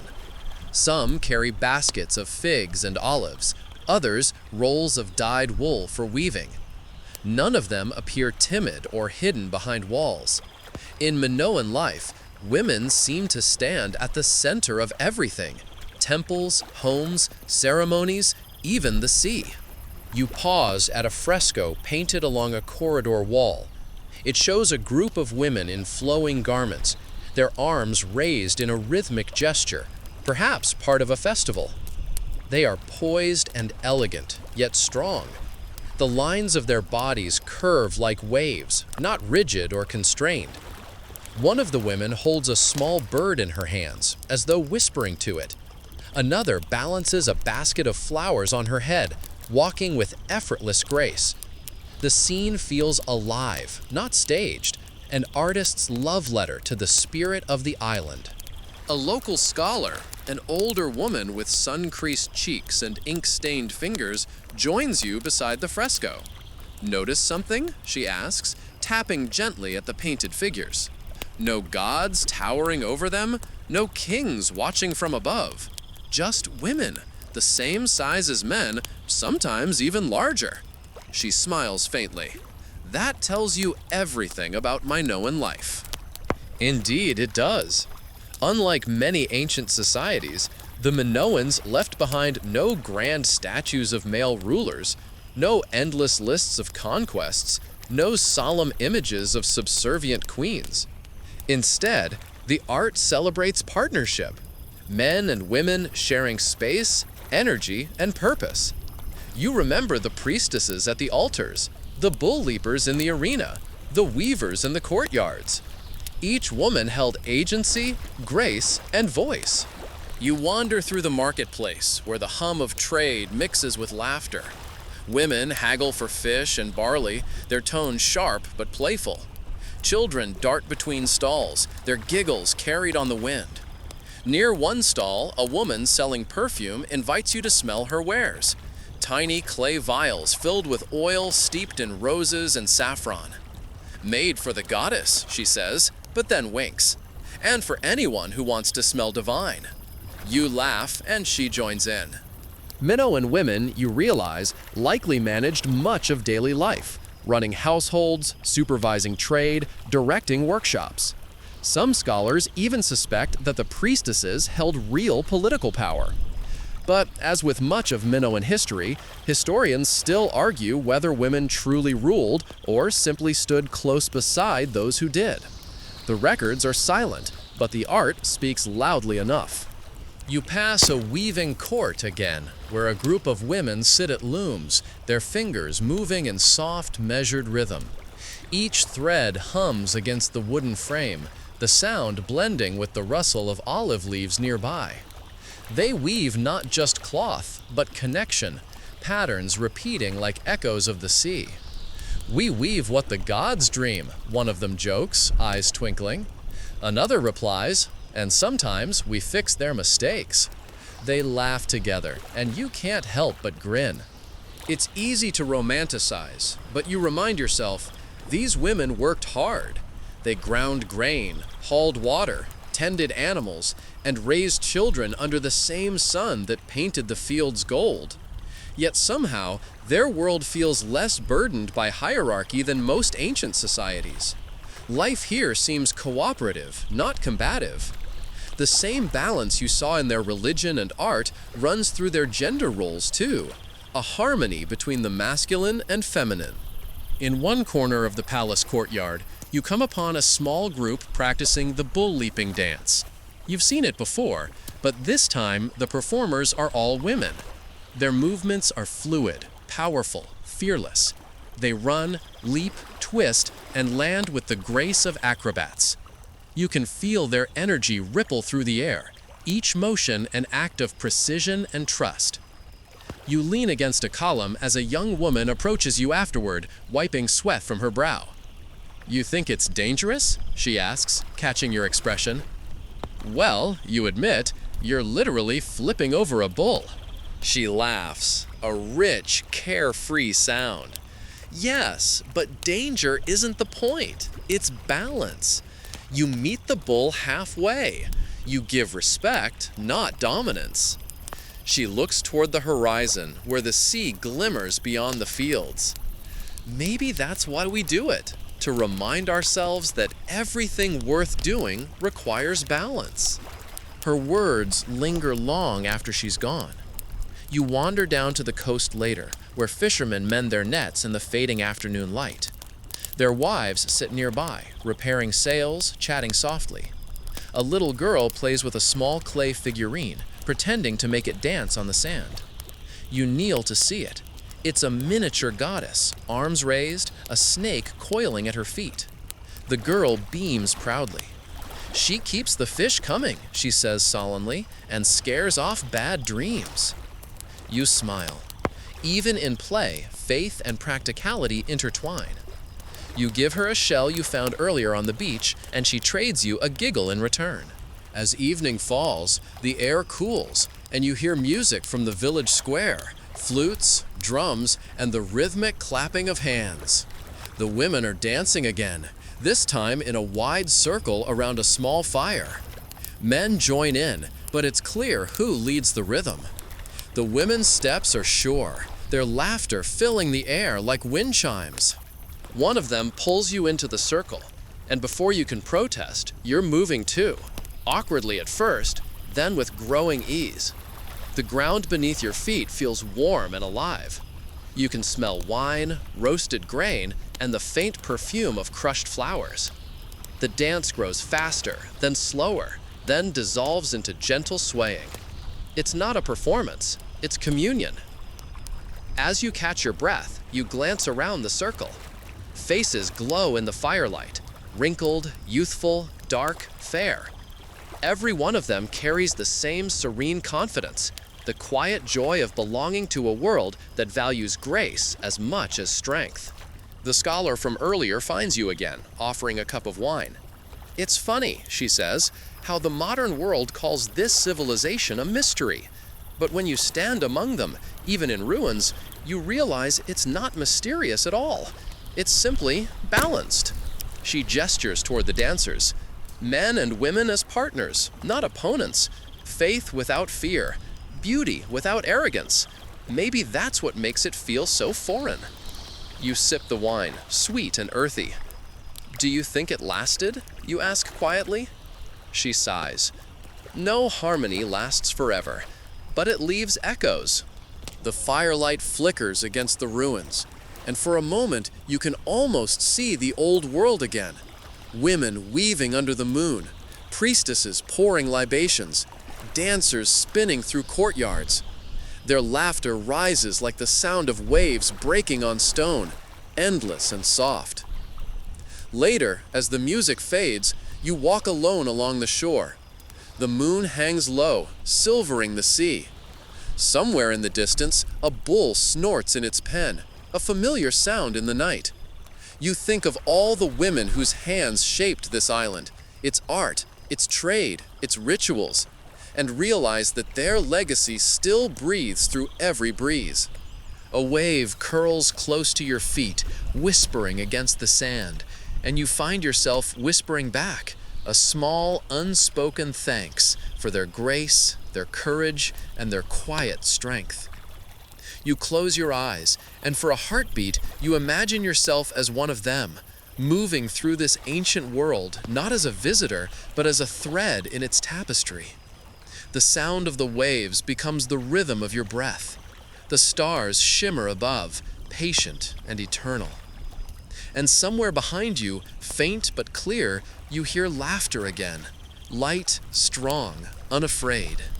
Dawn creeps across the island once more, soft as a whisper and golden as honey poured across stone. You awake to the quiet clatter of fishermen tending their nets, the faint cry of gulls, and the low murmur of children being shepherded to the fields. Today, your curiosity draws you inland, away from the bustling palace and glittering harbor, toward the rolling hills and hidden valleys where ordinary Minoans lived. You step onto a dirt path lined with olive trees and wild herbs, inhaling the mingled scents of thyme, oregano, and sun-baked earth. The path winds gently upward, and with each step you notice the carefully terraced fields, stone walls cradling soil that nurtures barley, wheat, and grapevines. Farmers work with quiet efficiency, their hands moving in rhythm with the seasons, their feet as steady as the sun's journey across the sky. You realize the Minoans were masters not only of marble and bronze, but of land itself. A shepherd calls greetings from a distance, his voice carrying across the valley. You wave back, feeling an unexpected sense of calm. Here, life seems to exist at a gentle pace, measured in growth cycles, harvests, and the slow turning of seasons. A few goats climb the rocky slopes, nimble and sure-footed, while sheep graze in the shade of twisted olive trees. You pause to touch the rough bark of an ancient tree, imagining the centuries of Minoans who once leaned against it, sharing a story or a secret under its branches. Villages appear as you walk, a cluster of whitewashed homes with flat roofs and small courtyards. Smoke curls lazily from hearths, mingling with the fragrant morning air. Women hang laundry across lines, the bright fabrics fluttering like flags in the breeze. Children chase each other around stone walls, squealing and laughing, barefoot and carefree. You notice the same painted motifs from the palace frescoes: spirals, dolphins, flowers, and bulls etched into doorways and pottery. The art of the elite flows seamlessly into everyday life, a quiet reminder that beauty was not confined to kings and priestesses. You stop at a small communal well, where women draw water in clay jars, their hands skillful and practiced. One of them smiles at you, offering a cool drink. The water tastes faintly of the mountain spring it came from, clean and pure. You sip slowly, savoring its freshness. Nearby, a man repairs a broken cartwheel, speaking softly to a child who watches him work. There is no rush, no pretense, just the rhythm of daily life. As you continue, you pass a workshop where a potter shapes clay with hands coated in red dust. The spinning wheel hums a gentle tune as he molds bowls, amphorae, and small figurines. A curious detail catches your eye: a tiny bull leaping across the side of a jar, its legs stretched mid-flight. You realize that even in practical objects, symbolism and ritual intertwine. Historians still argue whether these images were intended purely for decoration, or if they carried protective or spiritual significance for the household. Either way, it's clear that the sacred infused the ordinary here. A small herd of cattle grazes nearby, led by a young boy with a crooked smile and a stick taller than him. He waves, showing off the care he gives the animals. You ask him how long he's been helping his family. "Since I could walk," he says proudly, and you laugh. He seems to take pride in the work, understanding instinctively that tending the land is as important as any grand ceremony or palace feast. Continuing along the path, you encounter a stone-built communal oven where women knead dough and bake flatbreads. The aroma is intoxicating, warm, yeasty, and tinged with olive oil. They offer you a piece, still warm from the fire. You tear it apart and taste the simplicity. Grains, water, oil, salt. Nothing more, yet utterly sustaining. You watch as one of the women sprinkles dried herbs across the bread, muttering a soft blessing. It strikes you how closely faith and daily labor intertwine in Minoan life. Nearby, a small shrine stands against a rocky outcrop. It's humble, just a stone platform with a few offerings: a tiny clay bull, a cup of olive oil, and a sprig of lavender. A young girl arranges them carefully, her movements deliberate and reverent. She glances at you, eyes wide. "For luck," she whispers. You nod, feeling the continuity of centuries, the same gestures repeated in the palace, on frescoes, and here in quiet devotion. You wander further, discovering a grove of wild almonds where women gather nuts for roasting. The air is fragrant, sweet, and earthy. A boy joins them, laughing as he tries to climb the tree, only to slip and land in a soft patch of grass. The women laugh along with him, scolding gently yet affectionately. Life here is communal, intertwined, cooperative. You realize that the sustainability of the society depends on this quiet collaboration, everyone contributing, everyone connected. At midday, you reach a small freshwater stream where villagers wash clothes and draw water for cooking. The water gleams like quicksilver, and you kneel to cup it in your hands, feeling the cold rush over your skin. A fish leaps upstream, tiny and silvery, disappearing before you can track it. Nearby, a woman hums a melody while scrubbing linen against a stone. The tune drifts through the valley, lilting, soft, hypnotic. You feel a wave of peace wash over you, imagining how these small rituals, song, labor, water, anchor a community in rhythm with the land. Lunch is a simple affair: bread, olives, figs, and a small piece of cheese. You sit on a stone wall, eating slowly, absorbing the warm sunlight and the gentle murmur of life around you. A donkey brays in the distance, a reminder that even animals are integral to this rhythm. Each day is measured in subtle cycles: sun, work, meal, rest, moonlight. There's no rush to conquer the world, only the quiet mastery of living in harmony with it. By afternoon, you wander back toward the palace, the hills soft and rolling in the golden light.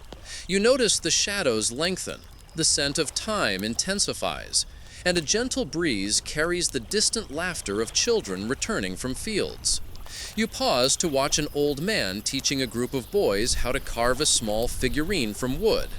The figures are crude but animated, and you marvel at the patience, the same patience that built palaces, frescoes, and ships.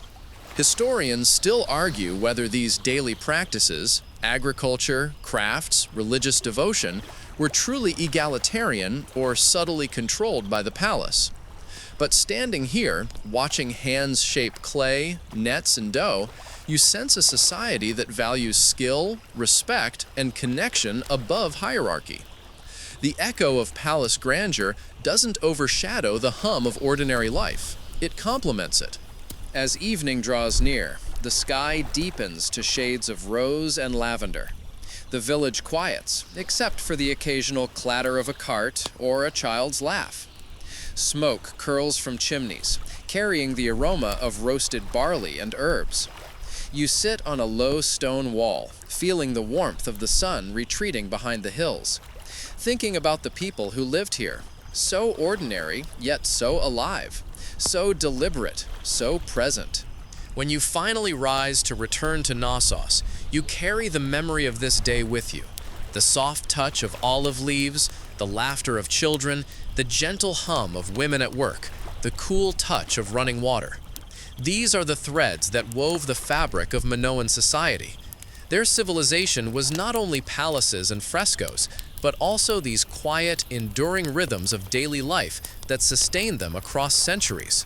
And as night falls over the hills, you realize that the pulse of the island, the harmony of land, people, and sea, has settled gently into you.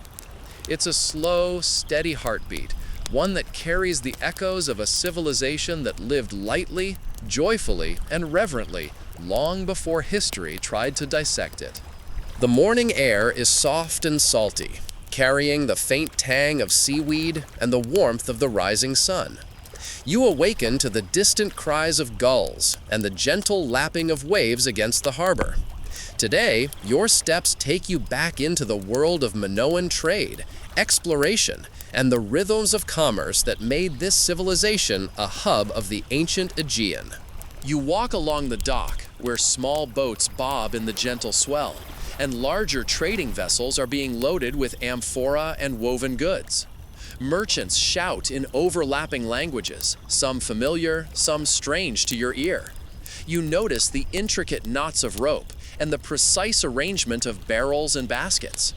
Everything has a purpose, every object its place. Even in chaos, there is method, a reflection of Minoan ingenuity and care. A young merchant approaches, offering you a sample of dried figs and honeyed almonds. You bite into the sweet, sticky fruit, savoring the flavor. "From Crete?" you ask. He nods proudly. "And for Mycena next week, if the gods favor the wind." You smile at the phrase, realizing how deeply the Minoans trusted both skill and fortune in equal measure. Historians still argue whether Minoan sailors relied more on intuition or rudimentary navigation tools, but either way, their voyages were extraordinary. The harbor itself is a miniature world of interaction. Traders from Anatolia haggle over copper ingots, Cypriots inspect pottery with a practiced eye, Egyptians barter for wine and olive oil. You watch as a Minoan scribe records transactions on a thin piece of clay, pressing each symbol carefully with a stylus. His work is meticulous, precise, and necessary. Commerce here isn't just about profit, it's about connection, communication, and trust. As you wander along the waterfront, a small amphitheater of crates and barrels serves as a meeting place. Sailors share stories of storms weathered, islands discovered, and distant ports glimpsed on the horizon. One older seafarer points to the distant peaks of a neighboring island. "There lies amber and tin," he says softly. "If the winds are kind, we return richer. If not, well, we learn." His words are neither boastful nor fearful. They carry the calm acceptance of someone who respects both risk and reward. You follow a narrow alleyway, lined with small workshops. A potter shapes vessels, while chatting with a bronzesmith polishing a dagger. Their hands move with expertise born of years, yet their conversation is light and full of humor. You catch a fragment of their discussion about a mischievous monkey fresco, still debated by scholars regarding its symbolic meaning. It seems that even commerce is intertwined with culture, myth, and the subtle expression of identity. Nearby, a small caravan prepares to leave for the inland villages. Oxen strain against wooden carts, and farmers load sacks of grain and barrels of oil. The caravan leader gives instructions in a calm, measured voice. Every item is accounted for. Every step has been planned. Yet you notice the pauses for conversation, for laughter, and for shared meals. A rhythm that blends diligence with humanity. You step closer to watch a scribe record the contents of the carts. His stylus scratches the soft clay with precision, creating a record that will travel with the goods. He explains, "We keep these notes so nothing is lost, so every transaction can be trusted." You realize that record keeping is the backbone of Minoan trade. Without it, the web of commerce stretching across the Aegean would collapse. It is the invisible structure that allows the empire to move and breathe. As the caravan departs, you notice the careful way the oxen are guided along the rough paths, how the women wave to the traders, and how the children watch with curiosity and excitement. Life here is not a series of isolated events. It is continuous, interwoven, a tapestry of movement, responsibility, and care. Your attention drifts to a small boat being prepared for a voyage. The hull is narrow, painted with swirls and waves, reminiscent of the frescoes you admired in the palace. The captain checks ropes, sails, and rudders with meticulous precision. You ask him how he ensures the vessel stays safe on the open sea. He laughs softly. "The sea is the teacher, the boat the student. We only listen and follow." It strikes you how much philosophy underpins daily life in this civilization. Work and reflection, practicality and belief are inseparable. You move through the bustling market, noting the variety of goods. Dyed cloths in deep reds and blues, fragrant oils, fresh fruits, bronze tools, and intricately carved ivory figurines. You can sense that trade is not simply economic, it is cultural. Through every transaction, ideas and customs travel along with goods, enriching both seller and buyer. In a quieter corner, you observe a group of women arranging pottery for sale. They hum as they work, their voices blending in a gentle harmony. One woman holds a small bowl-shaped vase, laughing softly as she recalls a story of its origin. "Some say it brings good luck," she murmurs. You wonder, as historians do, whether such beliefs were widely held or localized. Yet the charm and care in her voice suggest that symbols and faith are inseparable from commerce here. By afternoon, you wander to the edge of the harbor, where merchants and sailors relax after the morning's work. A musician begins to play a lyre, its gentle notes mingling with the calls of seabirds and the whisper of waves. The sound spreads, softening the edges of labor and trade, turning the bustling port into a serene scene of coexistence. You lean against a post, watching children chase each other between the ships, their laughter blending into the music. You realize that trade in Minoan Crete is more than just the movement of goods. It is a living network of relationships, a choreography of trust and understanding. Every boat that leaves the harbor carries not only oil, wine, and pottery, but also the pulse of a civilization, its rhythms, its colors, its laughter, and its quiet songs. As the sun begins to set, the harbor slows. Sailors finish repairs, merchants settle accounts, and families gather to share food and stories. The glow of the evening light softens the stone and water, painting everything in hues of amber and rose. You take a deep breath, feeling the weight and wonder of it all. The skill, the planning, the artistry, and the quiet dedication that makes this society hum so gracefully. Walking back toward the palace, you reflect on the vastness of the Minoans' influence. Their ships glide over seas. Their goods touch distant lands. Their culture whispers in workshops and market squares. Yet even as their reach extends far, the heart of their world remains simple. Balance, beauty, and care in every action. Every step, every trade, every song and gesture contributes to the delicate harmony that defines life here. And as the moon rises over Knossos, silvering the harbor, you find yourself lulled by this rhythm, the ebb and flow of waves and work merging into a single gentle pulse. Tonight, like every night, the island will breathe in time with its people, and you, a quiet witness, feel yourself becoming part of that pulse, carried along by history's soft, steady current. The morning sun drifts lazily over the rooftops of Knossos, spilling gold across the pale stone of the palace. You rise slowly, aware of the soft hum of life already beginning around you, merchants preparing for the day, children chasing one another through narrow streets, the distant clang of a bronzesmith at work. Today, your attention turns to the sacred spaces of the island, temples, shrines, and the mysterious rituals that shaped the spiritual heartbeat of the Minoans. You start in a quiet courtyard tucked behind the main palace complex. The walls are low, worn smooth by centuries, and the ground is scattered with small stones and petals from nearby gardens. A gentle breeze carries the fragrance of wild thyme and olive blossom, mingling with the faint scent of incense burning in a small clay vessel. You kneel briefly to feel the warmth of the sun-soaked stone beneath your hands, imagining the countless ritualists who must have done the same over millennia. A priestess arrives, moving with a fluid grace that mirrors the dancing figures you saw in frescoes. Her voice is soft but steady as she explains the use of sacred spaces.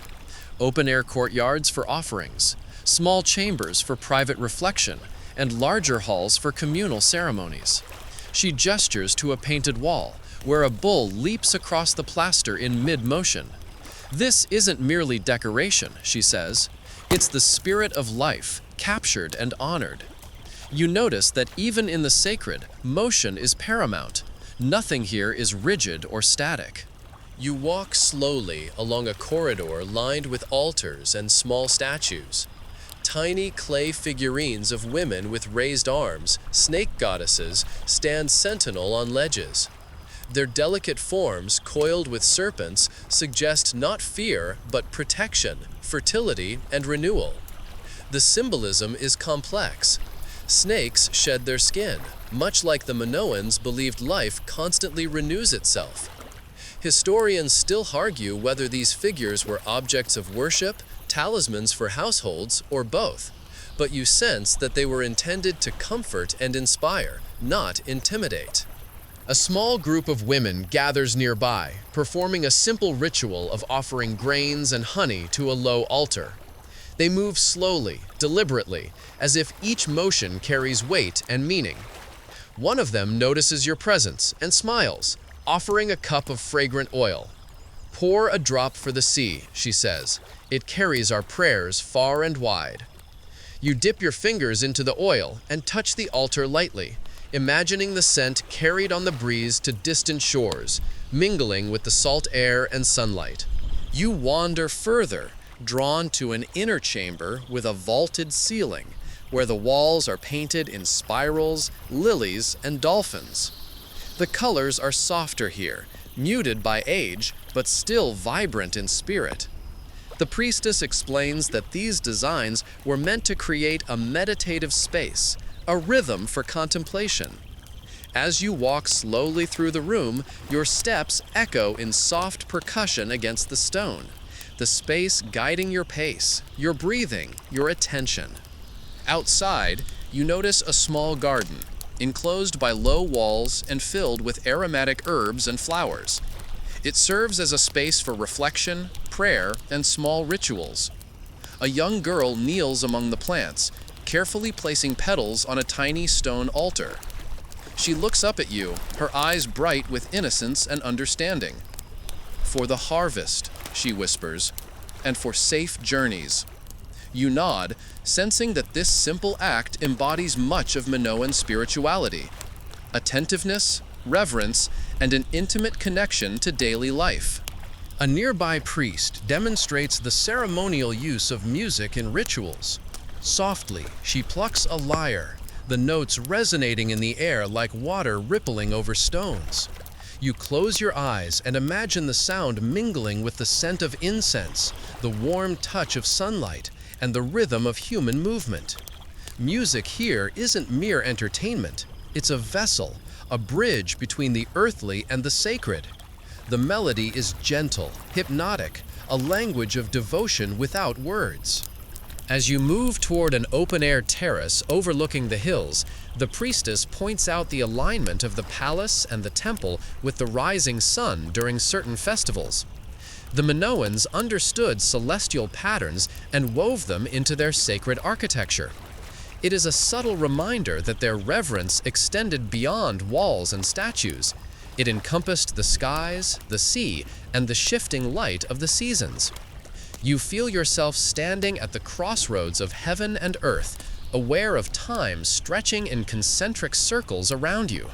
Later, you join a small procession through the palace corridors.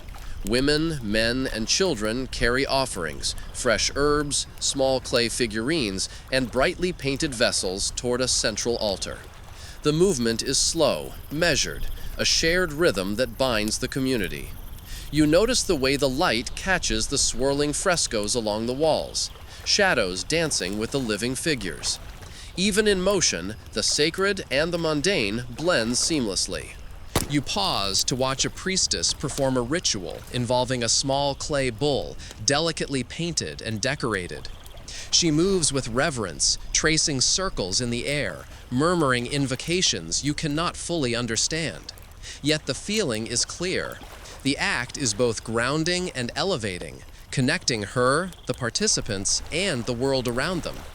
Historians still argue whether these rituals were primarily religious or social in function, but you sense that the distinction would have been meaningless to those who practiced them. As evening approaches, the courtyards glow in soft amber light. The smoke from small fires mingles with the scent of herbs and incense, carrying the essence of devotion across the palace. You stand quietly, observing the interplay of color, shadow, and ritual. The movements of people, the gentle clinking of vessels, and the distant murmur of water create a serene symphony. You realize that Minoan spirituality was not about fear or punishment. There are no towering gods striking down mortals in fury. Instead, it is a system of attentiveness, balance, and respect, an acknowledgement of the forces that shape life, from the sea to the soil, from birth to harvest. Every gesture, every offering, every melody seems designed to weave the human into the natural and cosmic order. Night falls, and torches flicker along the palace walls. The rhythm of life softens as the day closes. You sit quietly on a low step, watching shadows dance across frescoes, recalling the snake goddesses, the leaping bulls, the delicate spirals painted centuries ago. Their world seems both distant and immediate, alive in the movement of people, in the devotion of small acts, in the quiet resonance of ritual.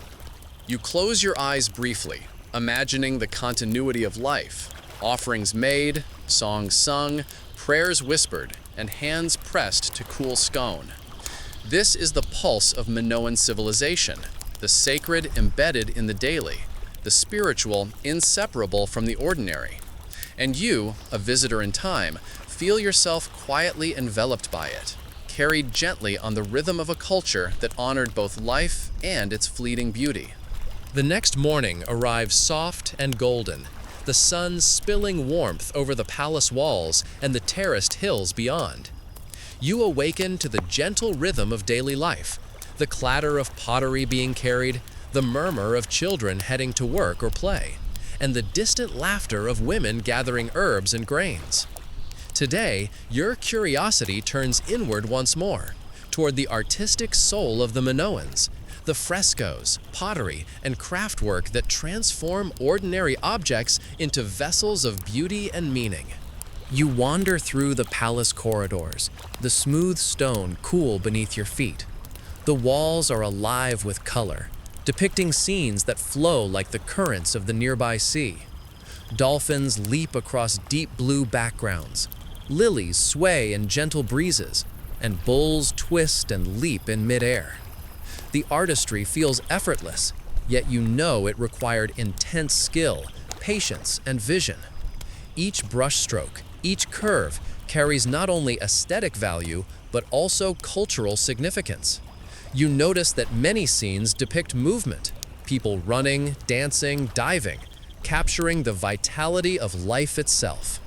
A craftsman approaches you, his hands stained with red and ochre pigment. "These are not just paintings," he says softly, "they are stories." He gestures to a fresco of a ceremonial procession, priestesses and dancers moving rhythmically, garments flowing, arms extended, bulls leaping in the background. "Each image reminds us of our place in the world," he continues.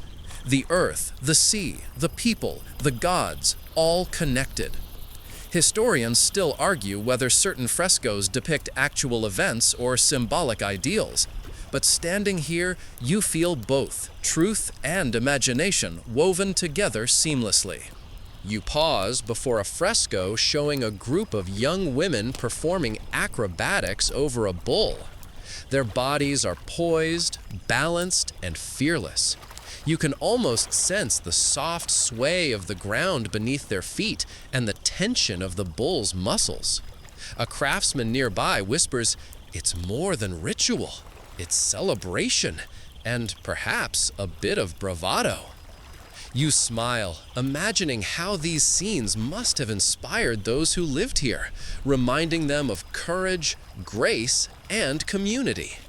Moving through the palace, you notice smaller details often overlooked. Painted spirals on doorways, tiny marine motifs in corners, patterns etched into the edges of pottery. These flourishes are everywhere, suggesting that beauty is not an afterthought in Minoan life. It is inseparable from function. Even a storage jar is a canvas, every curve and contour considered carefully.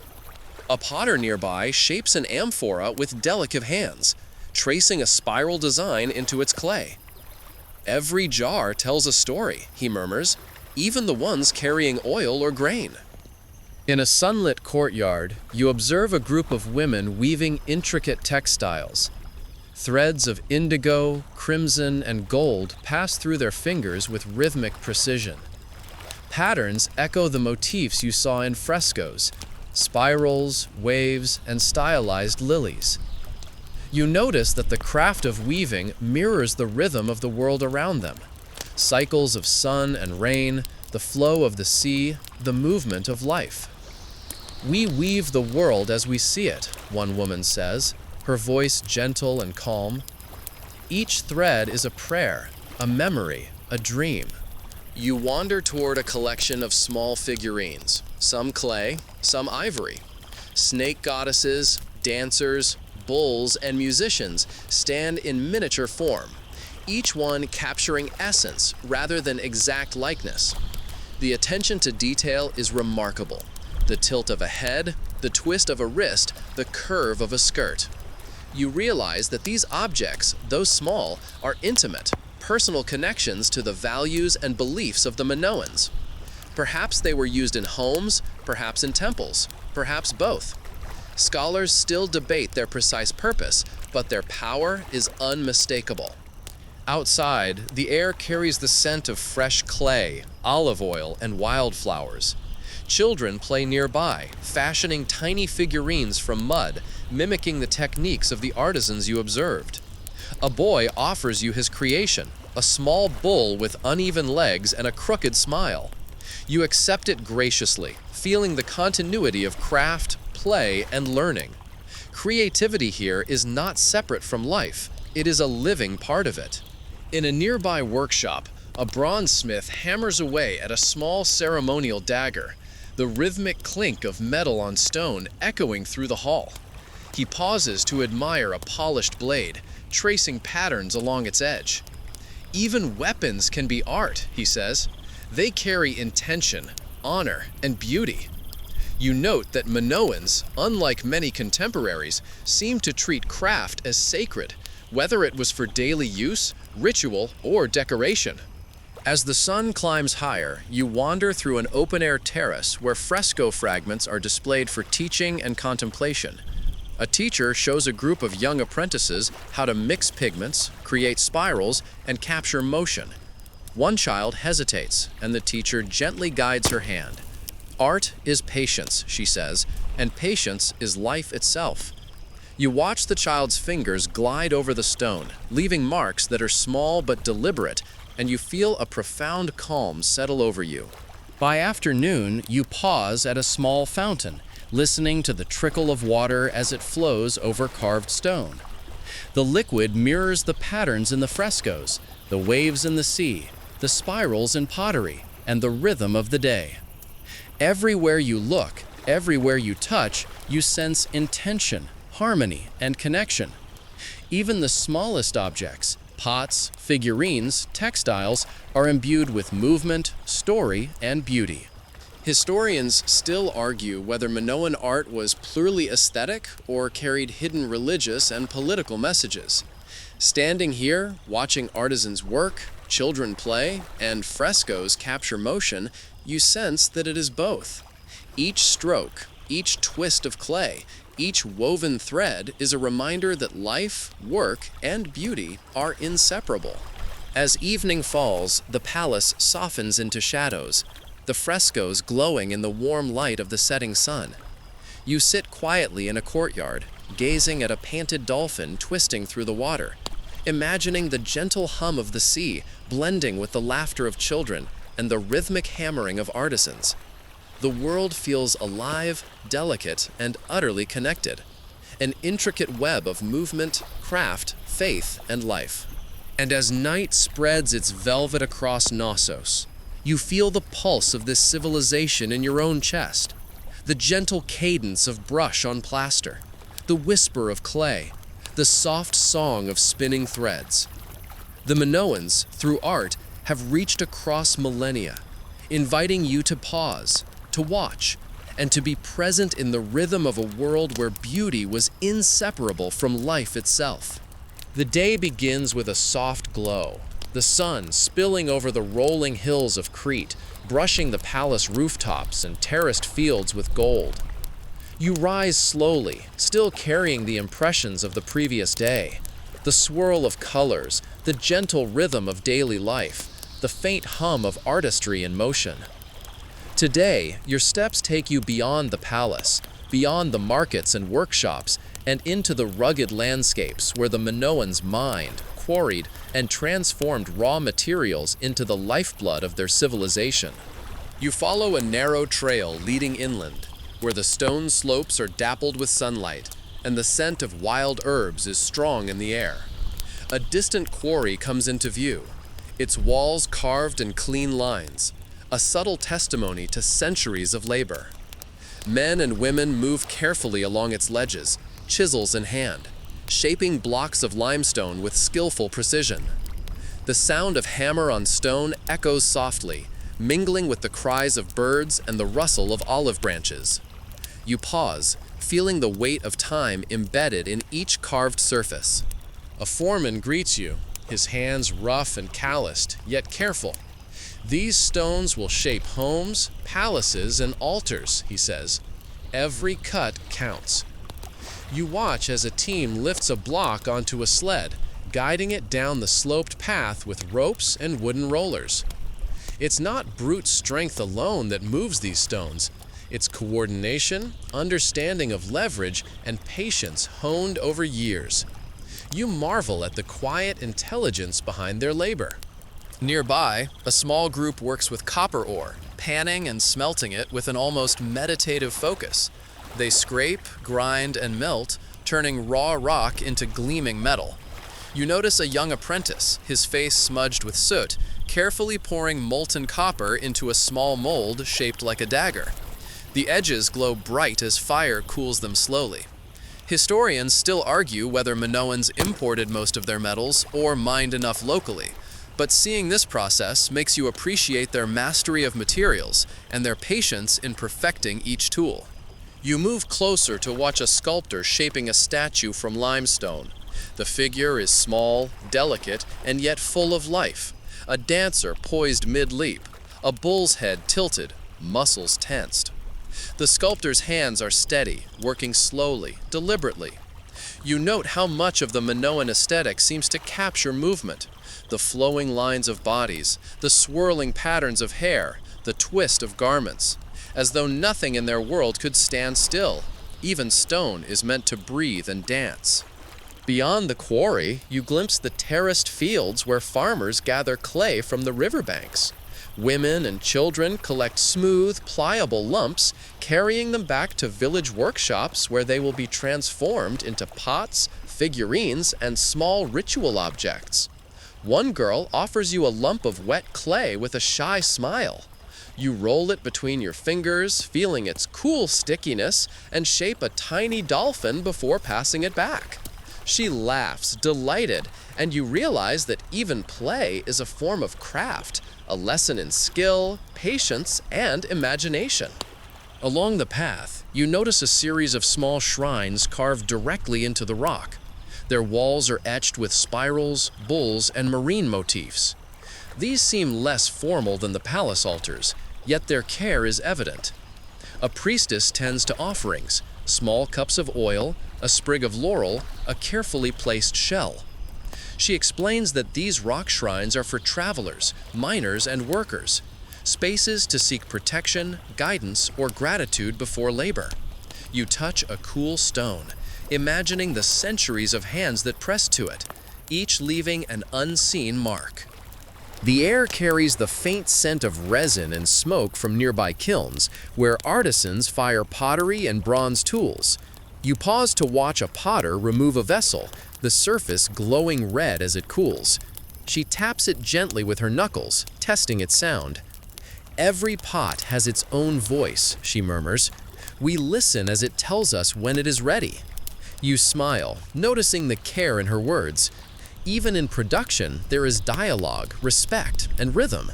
Walking further, you encounter a stream where women wash tools and children play, tossing pebbles and laughing as water splashes. The sunlight dances on ripples, and you notice reflections of the nearby hills, trees, and sky in the clear, moving water. It strikes you how connected the Minoans were to their environment, how every action, quarrying, mining, crafting, was intertwined with the land and water that sustained them. A small group of men demonstrates how they transport heavy stone blocks using wooden rollers, ropes, and carefully balanced sleds. Their coordination is quiet and precise. You try to imagine how many tons of stone moved for the construction of palaces, temples, and harbors, and feel both awe and a sense of calm at the rhythm of such labor. Historians still debate exactly how Minoans achieved such feats, yet the evidence is clear. Technique, observation, and patience were key. As afternoon stretches, you pause atop a ridge overlooking the valley. Terraces of stone, glimmering kilns, scattered workshops, and winding paths stretch as far as the eye can see.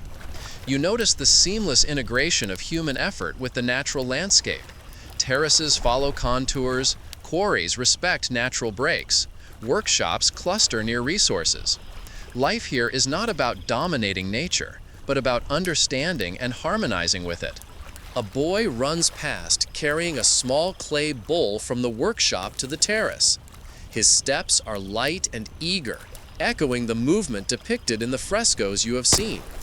You watch him sprint along the path, balancing the figurine carefully, and you realize that the lessons of labor, craft, and respect for materials begin young. Skill and understanding are passed down through observation, imitation, and guidance, not written instructions alone. The sun begins to lower, and shadows stretch long across the valley.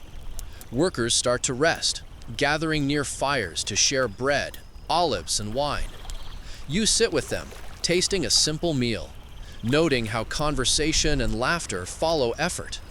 Stories of the day, tips for work, jokes about clumsy apprentices. Life is practical, social, and measured in shared experience. Even fatigue seems softened by communal rhythm. As twilight descends, the hills glow in muted amber and rose. You take a deep breath, inhaling the mingled scents of stone, clay, herbs, and the faint tang of copper. You reflect on the invisible threads connecting craft, labor, and daily life. The patience of shaping stone, the care in melting metal, the precision of pottery and weaving. Each act, each hand, contributes to the vitality of the civilization, a gentle but resilient heartbeat stretching across generations. Walking back toward Knossos, you notice the palace rising against the darkening sky. Its grandeur is striking, yet today, the labor of the hills, the quarry, the kilns, the workshops, feels equally monumental. The Minoans built not only palaces, but a world shaped by knowledge, skill, patience, and respect for both material and community. It is a civilization alive in the movement of hands, the rhythm of labor, and the quiet artistry of everyday life. As night falls, the air cools and the stars emerge, faint and shimmering over the rugged hills. You lie back on a smooth stone, listening to the distant sound of the sea, the whisper of wind through olive trees, and the faint echoes of work carried home in memory. The pulse of the Minoans' world, the rhythm of labor, craft, and balance lingers softly, wrapping around you like a lullaby of stone, water, and human effort. The morning arrives with a gentle hush, sunlight spilling over the hills and casting long, soft shadows across the palace walls. You awaken to the familiar rhythm of Knossos. Children calling to one another across courtyards, women drawing water from wells, and the distant clang of bronze tools in workshops. Today, your curiosity leads you toward the Minoans' maritime life, their ships, harbors, and the subtle yet complex ways they mastered the sea. You make your way to the harbor, where vessels of all sizes rest against the tide. Small fishing boats bob lazily, while larger merchant ships are being loaded with amphorae, textiles, and bronze tools. The air carries the scent of salt, seaweed, and tar, mingling with the sweet fragrance of nearby wildflowers. You pause to run your fingers along a rope, rough yet pliable, imagining the countless hands that have handled it before. Even in something as ordinary as rope, there is a story of skill and purpose. A sailor approaches, smiling beneath a wide-brimmed hat. "The sea speaks to those who listen," he says, gesturing toward the horizon, where a faint shimmer hints at distant islands. You nod, feeling the truth of his words. Historians still argue whether Minoan sailors relied on celestial navigation, coastal landmarks, or both. But the care with which these ships were built and handled is unmistakable. Every plank, every mast, every sail is a testament to knowledge passed down through generations. You step aboard a sturdy merchant ship, noticing the intricate joinery of the hull and the way it sits lightly on the water. Sailors adjust ropes and test the balance, their movements calm and deliberate. The vessel rocks gently, a subtle reminder of the sea's constant presence. You lean against the railing, watching the waves catch the sunlight, sparkling like liquid glass. This is a world that requires patience, awareness, and respect, an extension of the island itself, a mirror of the rhythms of life on land. Nearby, a small crew practices loading and unloading amphorae filled with oil and wine. Each jar is handled with care, for a single crack could mean loss.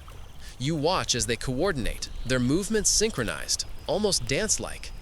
Even here, in the practical labor of commerce, there is grace, balance, and attention to detail. A young boy shadows them, learning the motions, laughing as he nearly topples a jar. A sailor ruffles his hair, smiling. "Balance," he says, "always balance." Walking along the dock, you notice the variety of vessels, some narrow and sleek, ideal for speed, others broad and sturdy, designed to carry heavy loads. Each design reflects the Minoans' understanding of the sea and its demands.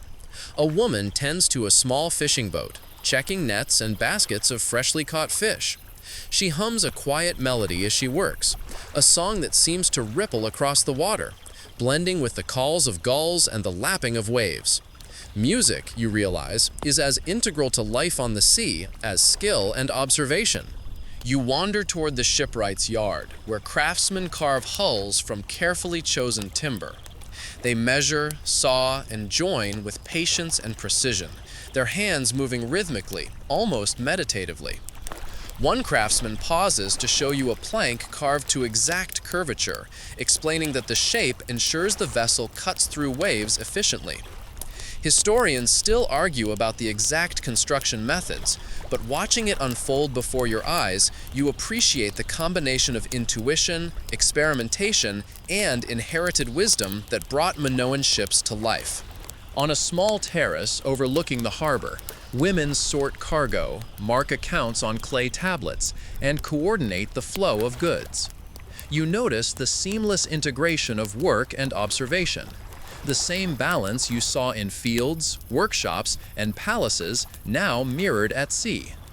Trade is not merely economic. It is social, cultural, and logistical, requiring coordination, trust, and constant attention. A group of children plays near the water, tossing pebbles and imagining voyages across the Aegean. One boy holds a small carved dolphin, mimicking the motion of the larger vessels. You watch him, realizing that even play is education, training, and imagination entwined.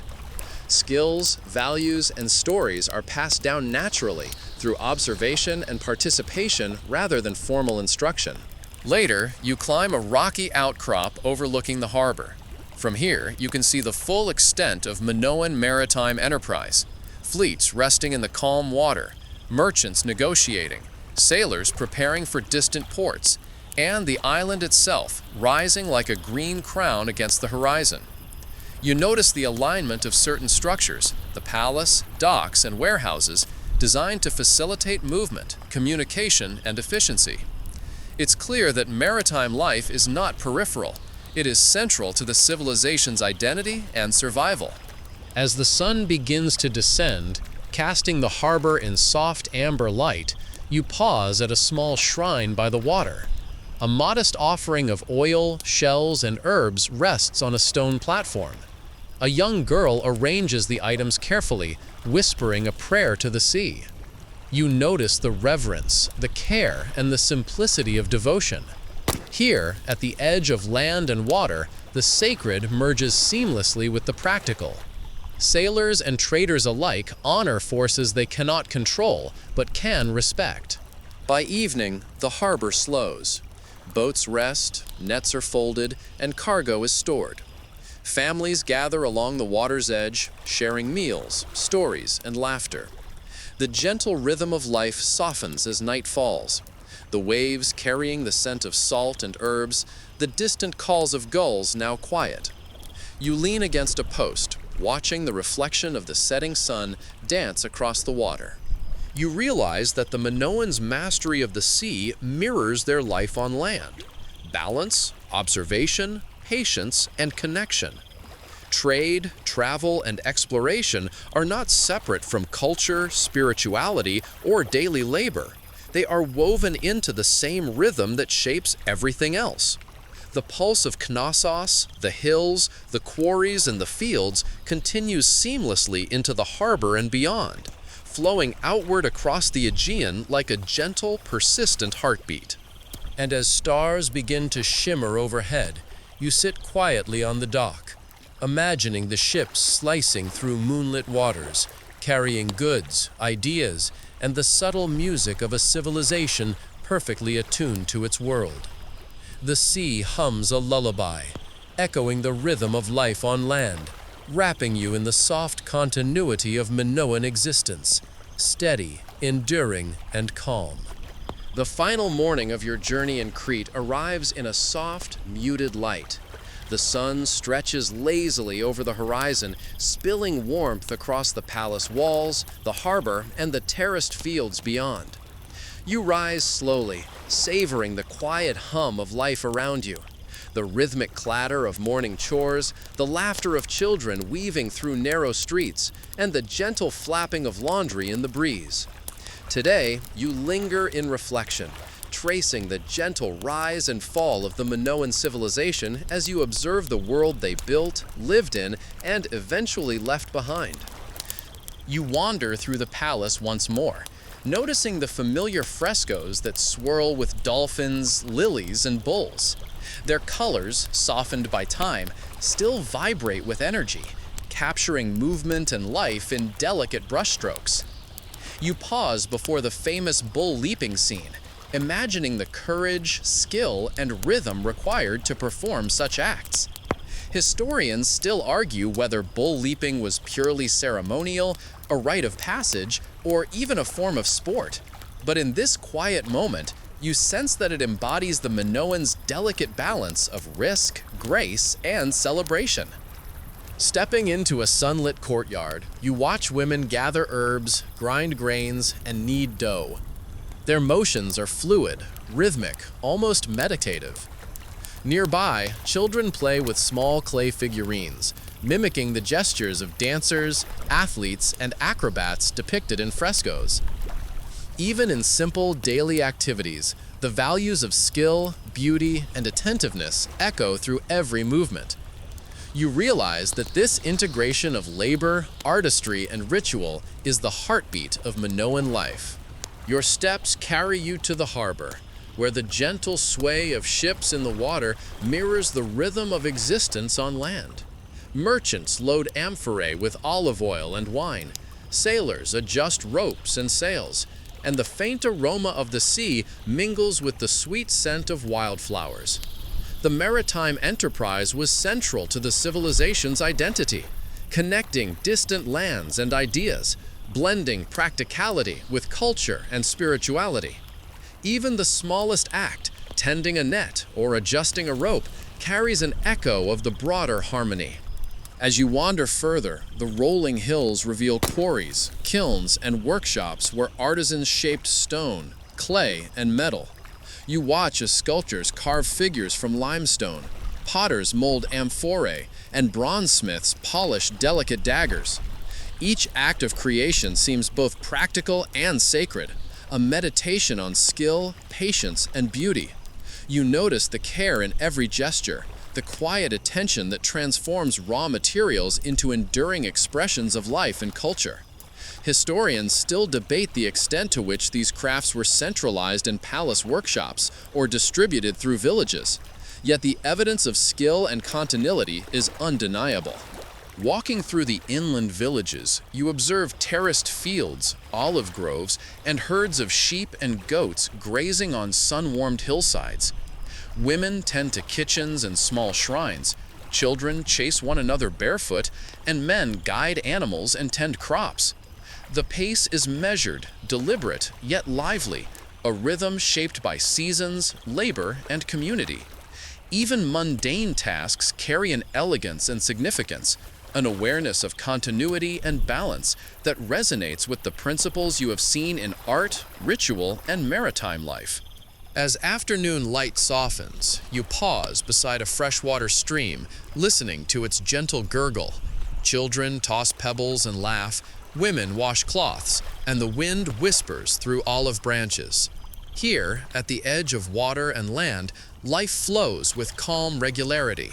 You dip your fingers in, feeling the cool current, and imagine the countless generations of Minoans who lived in harmony with the environment, understanding that human existence is inseparable from nature's rhythms. The sun begins to set, painting the hills and palace walls in warm amber and rose hues. You sit on a low stone wall, gazing over the village and harbor. Smoke curls lazily from hearths, mingling with the scent of bread, herbs, and sea air. A young girl places a small clay bowl on a shrine, whispering a simple prayer. A fisherman untangles his nets, humming softly, while a potter wipes sweat from his brow, satisfied with the day's work. Everything moves gently, purposefully, and in harmony. As night falls, stars begin to shimmer over Knossos, twinkling like the distant lights of villages you have glimpsed on your walks. The soft murmur of the sea drifts inland, mingling with the rustle of leaves and the faint laughter of children. You reflect on the Minoans' rise and fall, a civilization that flourished through artistry, trade, labor, and ritual, one that harmonized daily life with the sacred, land with sea, skill with beauty. Their influence echoes through time, not in conquest or force, but in the rhythms of living gracefully, attentively, and connectedly. You feel a calm settle over you, a gentle awareness of continuity, presence, and the delicate pulse of life that defined this civilization.